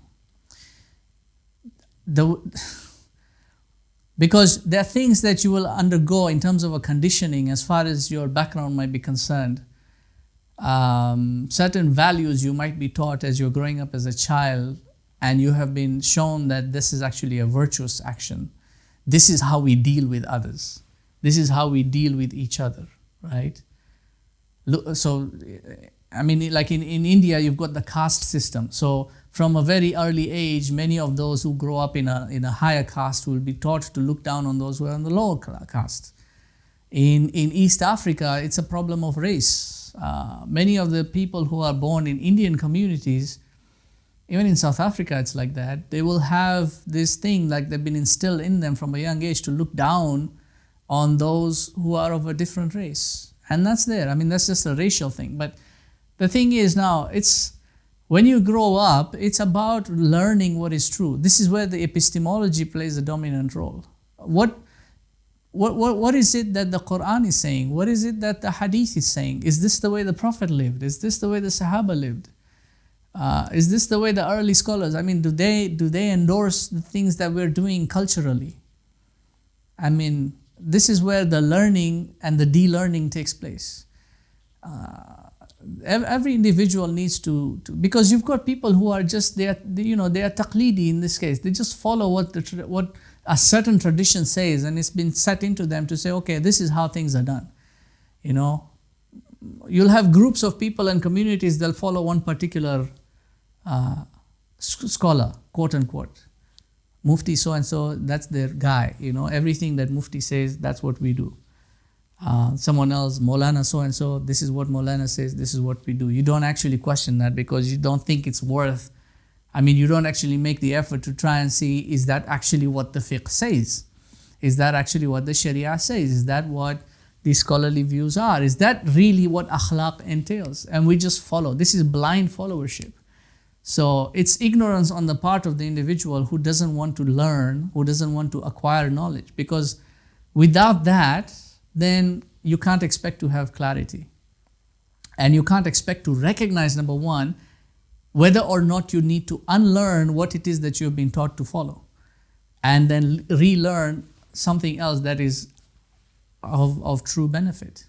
There are many people, they're raised in sects. I mean, it's really, really surprising. You'll find many Hanafis, they'll laugh at the Shafis for doing something, or you'll find Hanbalis, they will laugh at the Malikis for doing something. Salafis, they think everybody is going to hell because only they have true Aqidah. Ash'aris, they think that they are the ones who are only enlightened because everybody else doesn't understand as far as they understand. I mean, this is all sectarianism, right? And many people are grown up in that, and that's what they're taught to believe, that our path is the only path, ours is the only right one. But once you begin to study the others, to understand what are their perspectives, you realize that the things that you've been taught were just prejudicial. Nothing more than that. They're just prejudicial. So, tips and tricks on how to decondition. Just open up your minds and open up your eyes and look at things because subjective thinking will always lead you down the wrong path. Always. And that's generally how the world has become. This is, on a much more global scale, as far as that global conspiracy goes, to dehumanize people, to dumb down the people's minds in all walks of life, whether they're Muslim or Christian or Jewish or otherwise. Part of it is being to just follow the directive that you've been given in the institution that you've been led to follow, and don't question other things. Don't become an expert in other things. Part of the deconditioning is also being that you only have to follow one discipline. You don't follow another discipline. So you don't have polymath scholars today who can look at things from different angles. And so the mindset of the global population worldwide is a subjective mindset. This is a fundamental argument in my book, The One-Eyed Impostor. Like, it's there.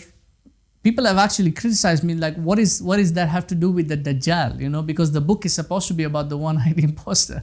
What's that got to do with the Dajjal? Well, that's the part of the conspiracy. You're turning into subjective people, so you only see things from your own narrow perspective, and you assume that is the truth.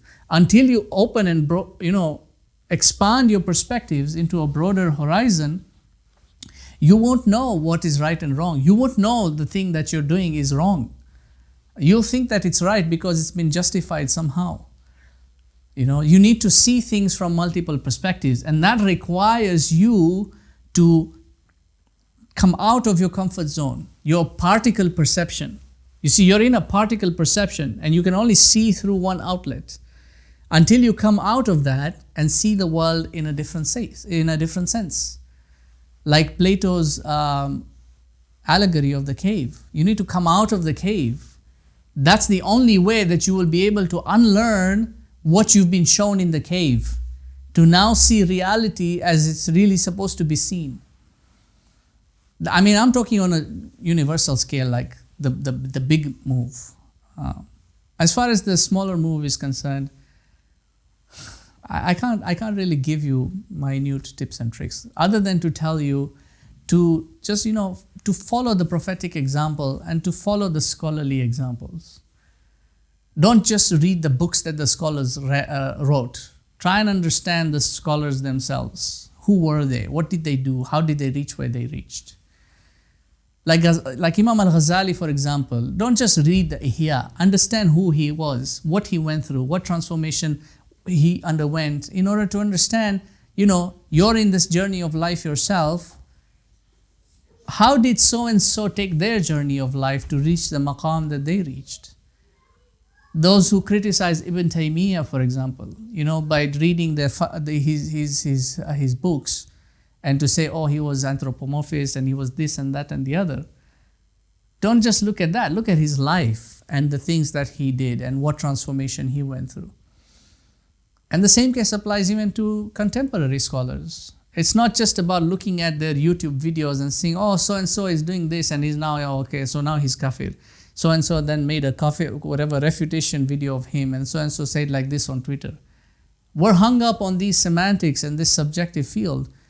You cannot expect to have an opening that will give you an objective reality. Majority of people are stuck on this level. These semantics and these particulars and these subjective levels. You will not be able to see reality as it should be, because for you to actually unlearn the things that you have been conditioned to believe, you need to open up. In other words, you need to leave the cave. You need to come out of the particle perception. You need to leave that. You need to go outside and open up. Without making that step, you will not find the pathway. I hope that helped answer. Mm-hmm. I have another question. Mm-hmm. Mm-hmm. This is page 18, I believe, where it says, we created the heart, and we gave it not a kingdom and an army, and we placed the soul as its vessel, so that it can journey upon it from the realm of matter to the highest of the high. Now, a vessel to journey,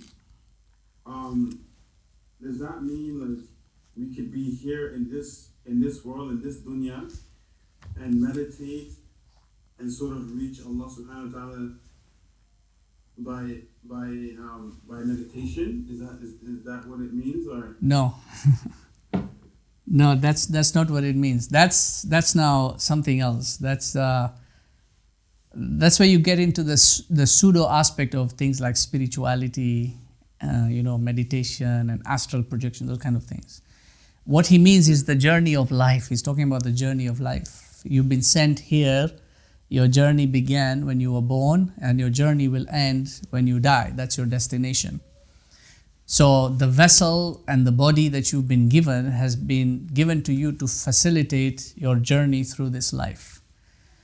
It's the vehicle that is taking you from point A to point B. That you're crossing over from this side to that side. That's what the saying of Nabi Isa is, ad-dunya ma'baratun fa'abiruha wa la ta'miruha.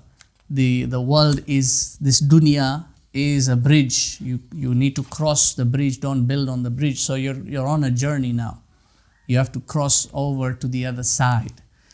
And you're on this side of life. You are now going to return to the destination that has been set for you. So the vessel that you have been given, you have been placed inside the heart. And your heart is where your consciousness and your will to execute is to be found. And then that heart has been placed inside a soul, because the heart is of a spiritual nature and this world is of a material nature. And the spirit and the material, they cannot combine. You need an interim in between the two, something that is partially spiritual and partially material that can fuse the two together. And that is the soul now, the ethereal. So the heart has then been placed inside the soul, because the soul can then facilitate its connection with the bodily world. So the soul is the vessel for the heart. And then the soul has been placed in the body. The body is now the vessel for the soul. So in the earlier section, he talks about al-qalb, and then he says al-qalib. And the qalib is the body, because the body now houses everything. And the qalb is its crux, its centermost piece. So that you can now go through this journey of life. Because without the body, you're done. Right? Without the soul, you're done. If the soul is removed, if the soul is taken by Allah upon death, you're no longer in this world. Your journey has ended. If your body suffers, your head is chopped off, you don't have a body anymore. They can't stitch it back on. So your journey has ended. I hope that answered your question. It does, just like I said.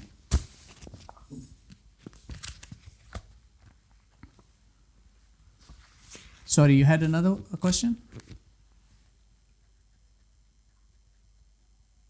No.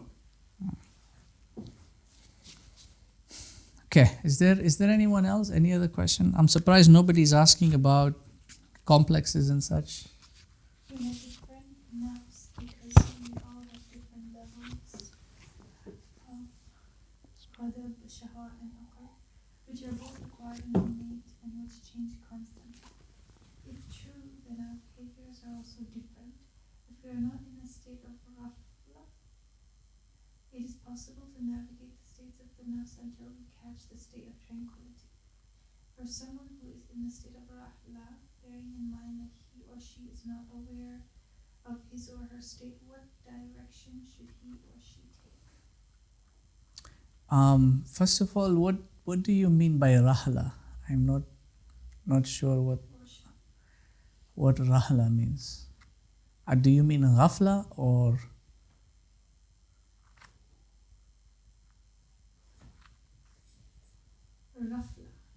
rafla? I'm not sure what that is. But to answer your question, yes, we have different nafs because we all have different levels of ghadab, shahwa, and aql. That everyone has a different configuration. And this goes back to the Quran. Allah subhanahu wa ta'ala says, "One nafsin wa ma sawaha." Heedlessness, that's ghafla. With a ghain, not a ra. So wa nafsin wa ma sawaha, he has proportioned the soul. He is the one who created the soul and proportioned the soul. So each one has a different proportionality. But even then, everyone, they have a different proportionality, but everyone starts off on a neutral plane. When the baby is born, the infant starts off neutral. Then his proportionality starts taking effect as he grows or she grows. And then external influences will then affect that in terms of how the proportionality is how they are going to adjust themselves. This is why the Prophet said, everyone, sallallahu alaihi wasallam, everyone is born on fitrah. And then it's the parents that make them this or that or the other. So, which are both acquired and innate, and which change constantly. Yes, correct. If true, then our behaviors are also different. Yes, correct. If we are not in a state of ghafla, it is possible to navigate the states of the nafs until we catch the state of tranquility. Yes. So, if you are in a state of ghafla means you are heedless. You are unaware. And that can be possible for many people and for many reasons as well. But if you're in a state of ghafla means you are heedless of your state. You're not unaware of what you're doing. Right? You said something to somebody, but you weren't thinking. You weren't aware of what you're saying is harming that person or hurting that person, disrespectful towards them. You did something that you weren't aware. Let's say you picked up a glass of water. Right now, I pick up a glass of water. I'm not paying attention to that, and the water spills. It spills on the table, it spills on the carpet. I'm not aware of that. If I was in somebody else's house, for example, they might wonder, like, why is that person just careless like that or something. So you're not aware of your action in this case. So if you're out of that state of ghafla now and you're in a state of being, you're in a state of conscious awareness of every motion that you're making, everything that you are doing, you're aware of it, then you will be able to examine the imbalances of your different faculties and recognize where it's inflated, depleted, what you need to do now. This is your internal, last session I believe it was Sister Hina asked about mediation. What does mediation mean? That's the mediation taking place internally. You see, you recognize, okay, shahwa was, maybe you went to someone's house and they put up food and everything and you found something that you really got attracted to and you start filling your plate. Maybe you were hungry, you decided to fill your plate. And the other person or the host might be wondering, this guy is greedy. He's shameless, right? But that's not your true state. Maybe that's not but your shahwa was inflated in that moment. You're consciously aware of that, you realize that in the moment or later on, then you recognize, okay, it was inflated now. I need to work on that, bring it down. You need to mediate between your internal faculties. Your heart needs to mediate now between the aql, the shahwa, the ghadab. Why did you do what you did? And then fix that internally. When you fix that, that mediation will harmonize. That will give you tranquility internally. So even though you won't have tranquility externally, you will have tranquility internally. For someone who is in a state of ghafla, bearing in mind that he or she is not aware of her state, what direction should he or she take? Well, you won't be able to take any direction because you are in a state of ghafla. You won't be able to take any direction.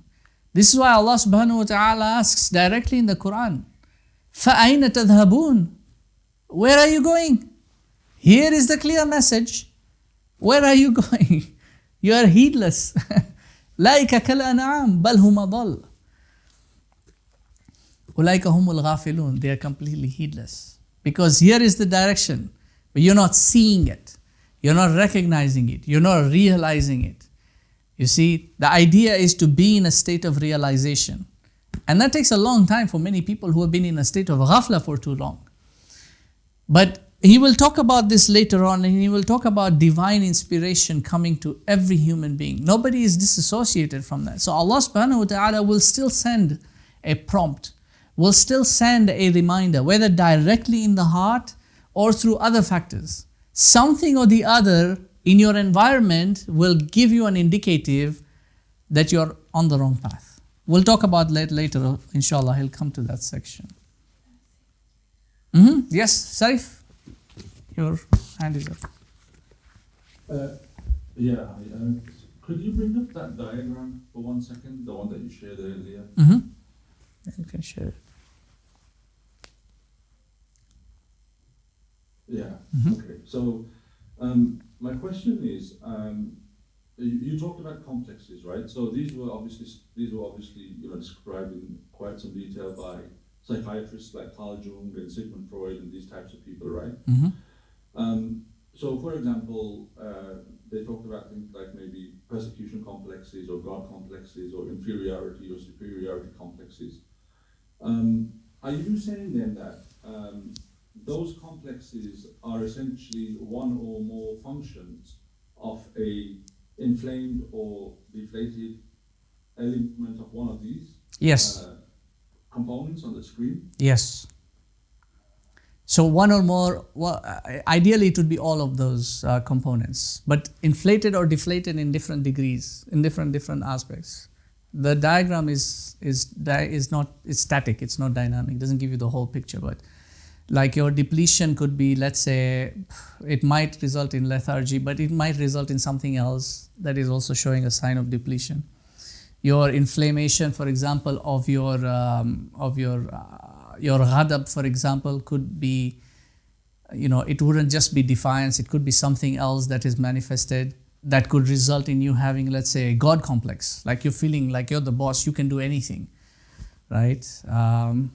The aqali part of it could be inflamed in a different way or depleted in a different way. So inflamed in such a way, somebody might manifest like a messianic complex.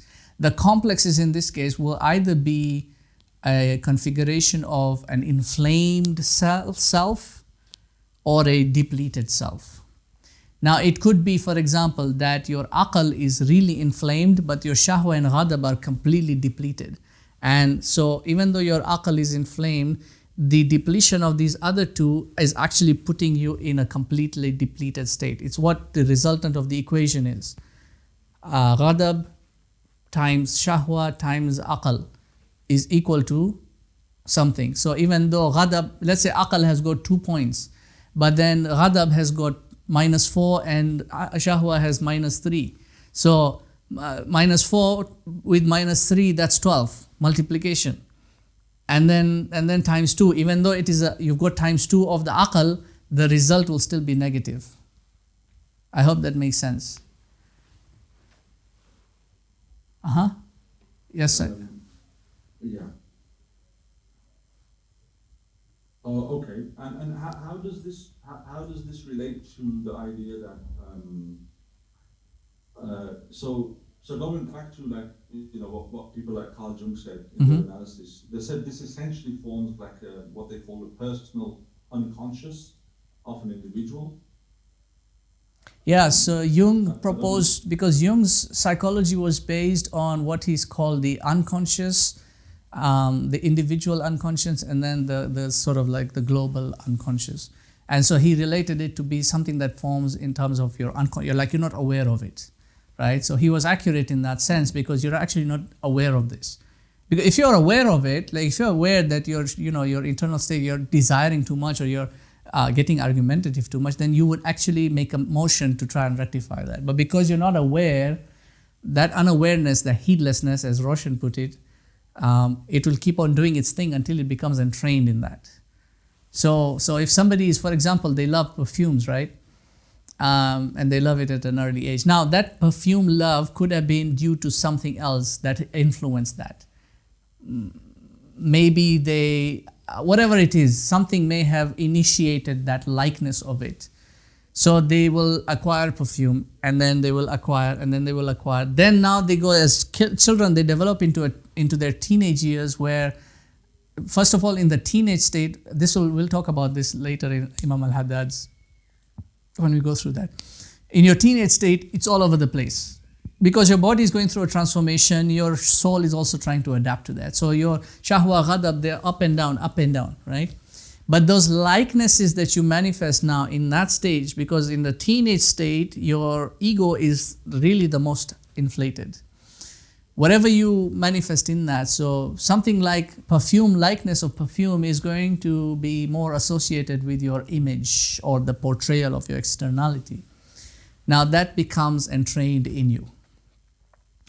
So the individual will always want to get that perfume to satisfy the want.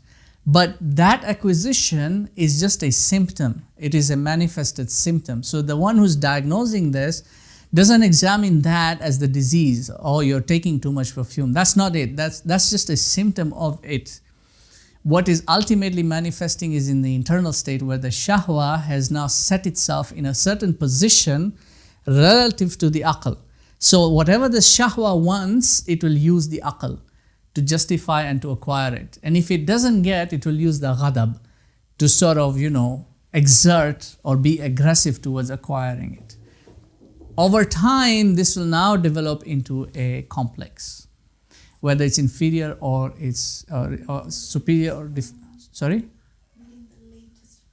Yeah, so people have this thing like wanting the latest thing, the latest technology. The new one just came out. Because it's a new one, right? So the aql will justify things like, security updates, or, it's got like, it's more strong, or it's more solid, or the software is newer. So they'll justify all these things. I need it for my work. I need a more efficient device. I need like this.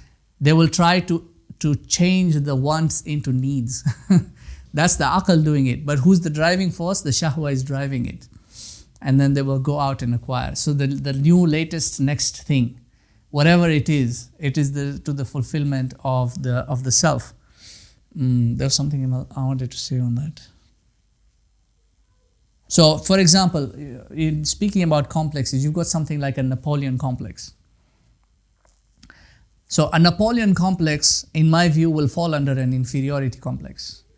That inferiority will develop into superiority. So a Napoleon complex is when somebody feels like they're, Napoleon, because he used to be short. So people feel like they're small, or they're underpowered, or, they're not strong enough. They will overcompensate for that. They will try to pull their chest out. They will try to sit upright as much as they can, hold their neck up also, to try and beat that height difference. They'll put something in their shoes to give themselves an extra inch or something of the sort. They'll be aggressive in whatever social circumstance they might be in, just to make sure that nobody undermines them. So if they're having a discussion, they'll try to raise their voice and make sure that they were heard, because they don't want to feel the inferiority, or nobody listened to me because I'm small. That's now the inferiority developing into a superiority complex. So the environment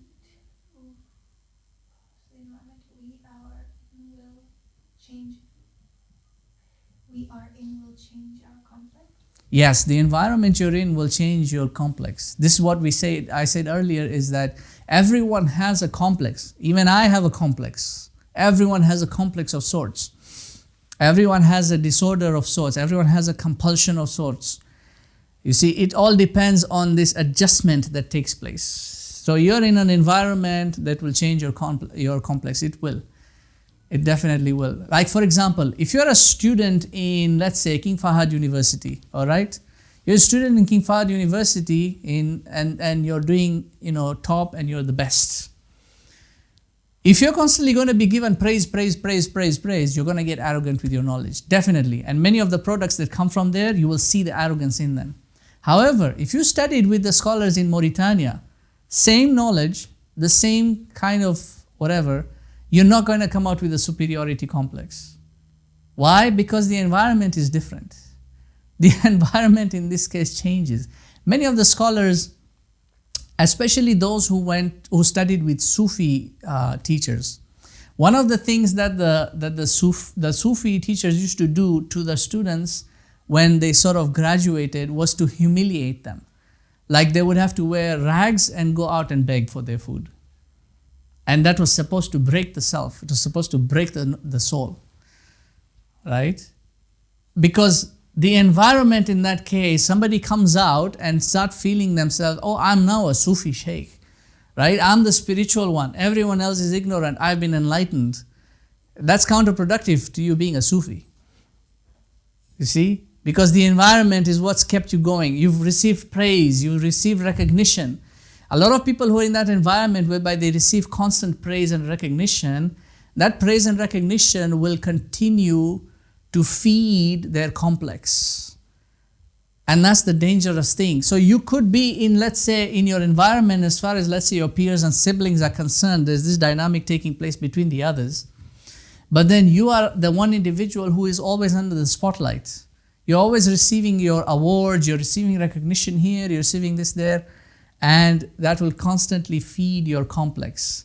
As one very interesting thing, I like one of my teachers, Sheikh Omar Al-Faruq,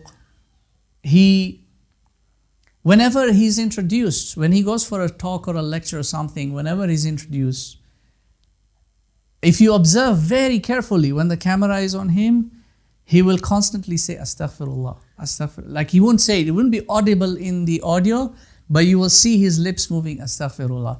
Like, all his achievements will be read out. He's done this, he's a professor of this, he's got a doctorate in this. He'll just keep saying, Astaghfirullah, Astaghfirullah, Astaghfirullah.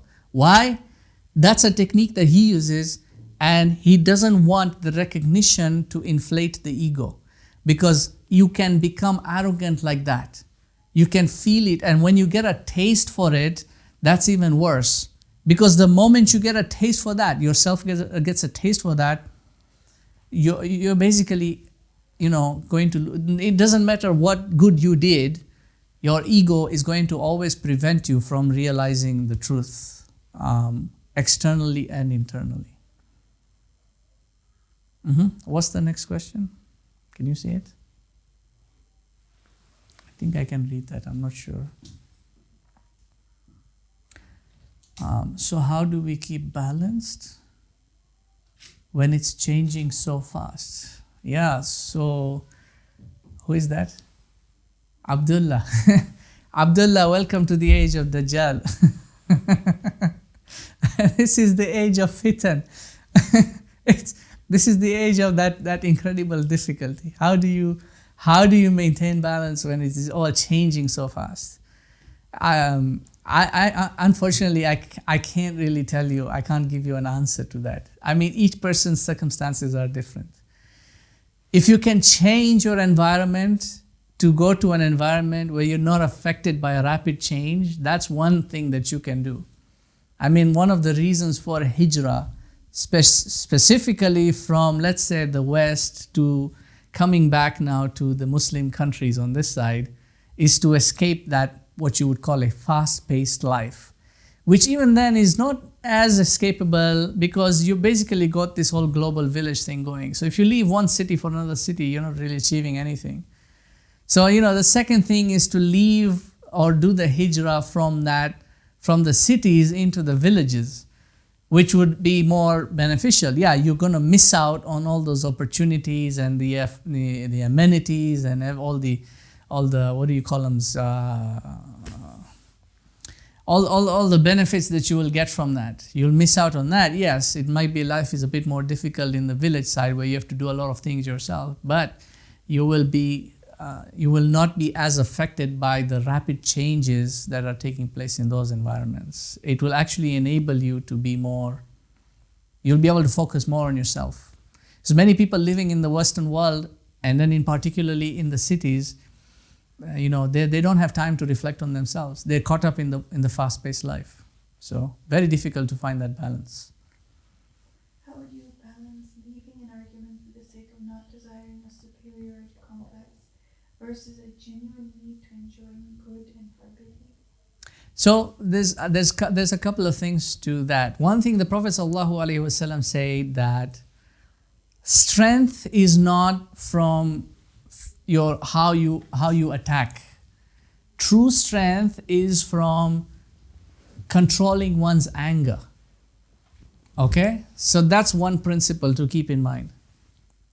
The second thing he said is that he guarantees paradise for the one who leaves an argument even if he is right. Even if you're right and you leave an argument, you will be on the right path. Now comes the concept of Amr bil Ma'ruf wa Nahi anil Munkar. This thing is a concept in Islam that has been debated by scholars over centuries. The consensus, the majority dominion is that Amr bil Ma'ruf, it all depends on what it is that you are dealing with. A majority of things the common folk should not be involved in. If it's a matter that, majority of things, these are things that the ulama have to deal with. If there is a mas'ala, or there is a khilaf, or an ikhtilaf, why are you getting involved in a subject of debate and argumentation of which you have no knowledge of? On the premise of, I'm joining good and forbidding evil. Who gave you that task? Who gave you that maqam, that job to do? I've had people argue with me on these on complex concepts, sophisticated concepts, on the premise of, we have to defend the deen. Who made you defender of the deen? You don't know two things about fiqh, and then you want to argue with a scholar on a fiqh issue, on an ikhtilafi issue. You see, you're actually putting yourself in a state of humiliation. And now the third thing that the Prophet ﷺ said, the believer should never humiliate himself. In other words, don't put yourself in a situation whereby you will end up being humiliated. You coming out and start arguing with a scholar, debating with so-and-so on Facebook and doing all this, you're humiliating yourself. You don't see it. You are in a state of ghadab. In a state of shahwa and ghadab, the self is inflated. And whenever the self is inflated, you can never see yourself. So you won't see it. The world around you will see it. You are actually humiliating yourself and you don't even realize it. So if it is a matter where you find yourself in a situation, you have to evaluate it for yourself now. Is this worth me getting into an argument for? Is the other person reasonable enough to understand what points I'm going to give them? Civilized to have a civilized discussion. Is the other person civilized enough to have a civilized discussion? Now that's one portion. Then there's another portion that relates to matters that are related to ilm. Scientific. When I say scientific, I mean ulum, not just biology and chemistry. Ulum, fiqh, hadith, tafsir, all those things. There is a part of the scholarly tradition that is adab al-bahth wal-munadara. The discipline of research, of determining the facts, of gathering information, and then compiling it, and then munadara, which is the argumentation or the debate. A majority of many, even scholars that are coming out from many institutions, they don't study this subject. Now, to study this subject, you have to study logic as a fundamental science. You have to study logic. It has to be there because logic is what helps you organize your arguments, helps you recognize the fallacies, and so helps you build reasonable when you're in a debate. And then there is the adab of it. How do you debate? How do you relate with the other person? It's not just about, okay, he said this and this, I have to defend the religion. And so now you go out there and you start bashing with the individual. You don't know the approach of it. You don't know the adab of it. You're just putting yourself in distress. Because, yeah, maybe you'll win the circumstantial argument. Maybe you have the facts. And then what? What did you achieve from that? It just shows that your own iman is under question. It is questionable. Yeah, by the way, a lot of people who get into arguments on things, many of those arguments are because those arguments are internally unresolved. They actually have an unresolved argument within themselves, and so when they hear something of a similitude taking place elsewhere, they'll jump on that to try and find a way in which they can resolve their internal turmoil. Anyway, I hope that helped on that sense. But if you can avoid an argument, avoid an argument. Just don't get, even if you are right, just don't get into it. The best example I love is Imam Malik. Imam Malik is really the best example in this sense. When people start debating or arguing or whatever, he used to get up, dust off his jubba or whatever he was wearing, his robes, and you say, Antum musiba. You people, you're just a musiba, you're just a fitna. And he would walk away from that, whether the person liked it or not. He just walked away from that. That's what he used to do. There's a man who came to him and said, let's debate. So Imam Malik asked him, okay, what are the conditions? If I win, what happens? And if you win, what happens? So the man said, if I win, you follow me. Or you all follow me. And if you win, we will all follow you. So Imam Malik said, okay, what if a third person comes and wants to join the debate and he wins? Then he said, then we follow him. Imam Malik just said, you go away. If this is your attitude in life, you'll be on a different religion every day. Because that's what argumentation will get. Argumentation is about semantics, by the way. It's about shifting semantics. And as a principle, we said what? So long as you're hung up in semantics, you will never move forward. This is why you have what are known as semantic scholars. And they will always be arguing this way and that way. And their arguments themselves will have no substance because their arguments will keep changing. Why? Because semantics keep changing. So they always round in circles. They go round and round in circles. Tons of information. They will say we have knowledge and enlightenment, but they're stuck there, chasing their own tail. Anyway, let's move on. What advice can you give to change the condition of the soul from somewhere between profligacy and patient and deceit and wisdom in order to achieve adala? Okay, so to achieve adala, the first step is to recognize the state of configuration. What is the internal configuration? It's to evaluate your current position, where you are, your shahwa and your ghadab, where exactly are they located? The second step is to reorganize the internal states and to make sure, as he's giving you the whole alchemy, this is the formula, right? This is the alchemy. To reposition now each thing where it is supposed to be. Once each component is functioning where it is supposed to be, then it is to recognize what it is that are being attributed or manifested. What is being manifested now externally? Because the habits now is what you want to fix. The habits and the behaviors and the traits, the external. Once you fix the internal, then you have a clarity to fix the external, the habits and the things like that. That's when now you examine yourself, as he's telling you in today's session, he said, observe yourself in your stillness and your motions. When you are alone by yourself, nothing is troubling you, you're thinking it out. What exactly are you thinking? Somebody might be sitting there thinking about how somebody else wronged them and how they did this and how they did that. It could be like that. So what exactly are you doing in your state of stillness? And then in your state of motion, how are you doing your motions? What are the things you're doing? Which way are you doing? Because you will have a habit, for example, be aware of that. Pick up on that. Pick up on the small things. Those habits that you have that you are unaware of, observe yourself now, and then now start rectifying those habits. This is how I do it. This is what I do. This is why the other person gets irritated. You see, this is why that person doesn't like me. It's because of this habit and that habit. So you observe yourself in the external. So first recognize your position. Where are you? Where are you at the present? What's your internal configuration? Is it correct? How close to accuracy is it or correctness is it? And then rectify it accordingly.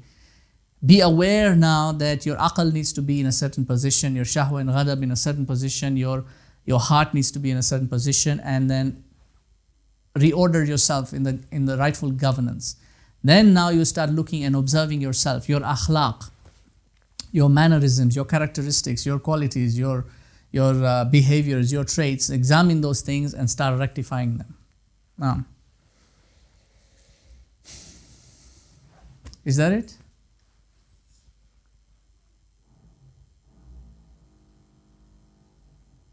Okay. Maybe if there's no other question, we're pretty much overboard on time. So we'll end here, inshallah. If there's no other question, I think it's clear.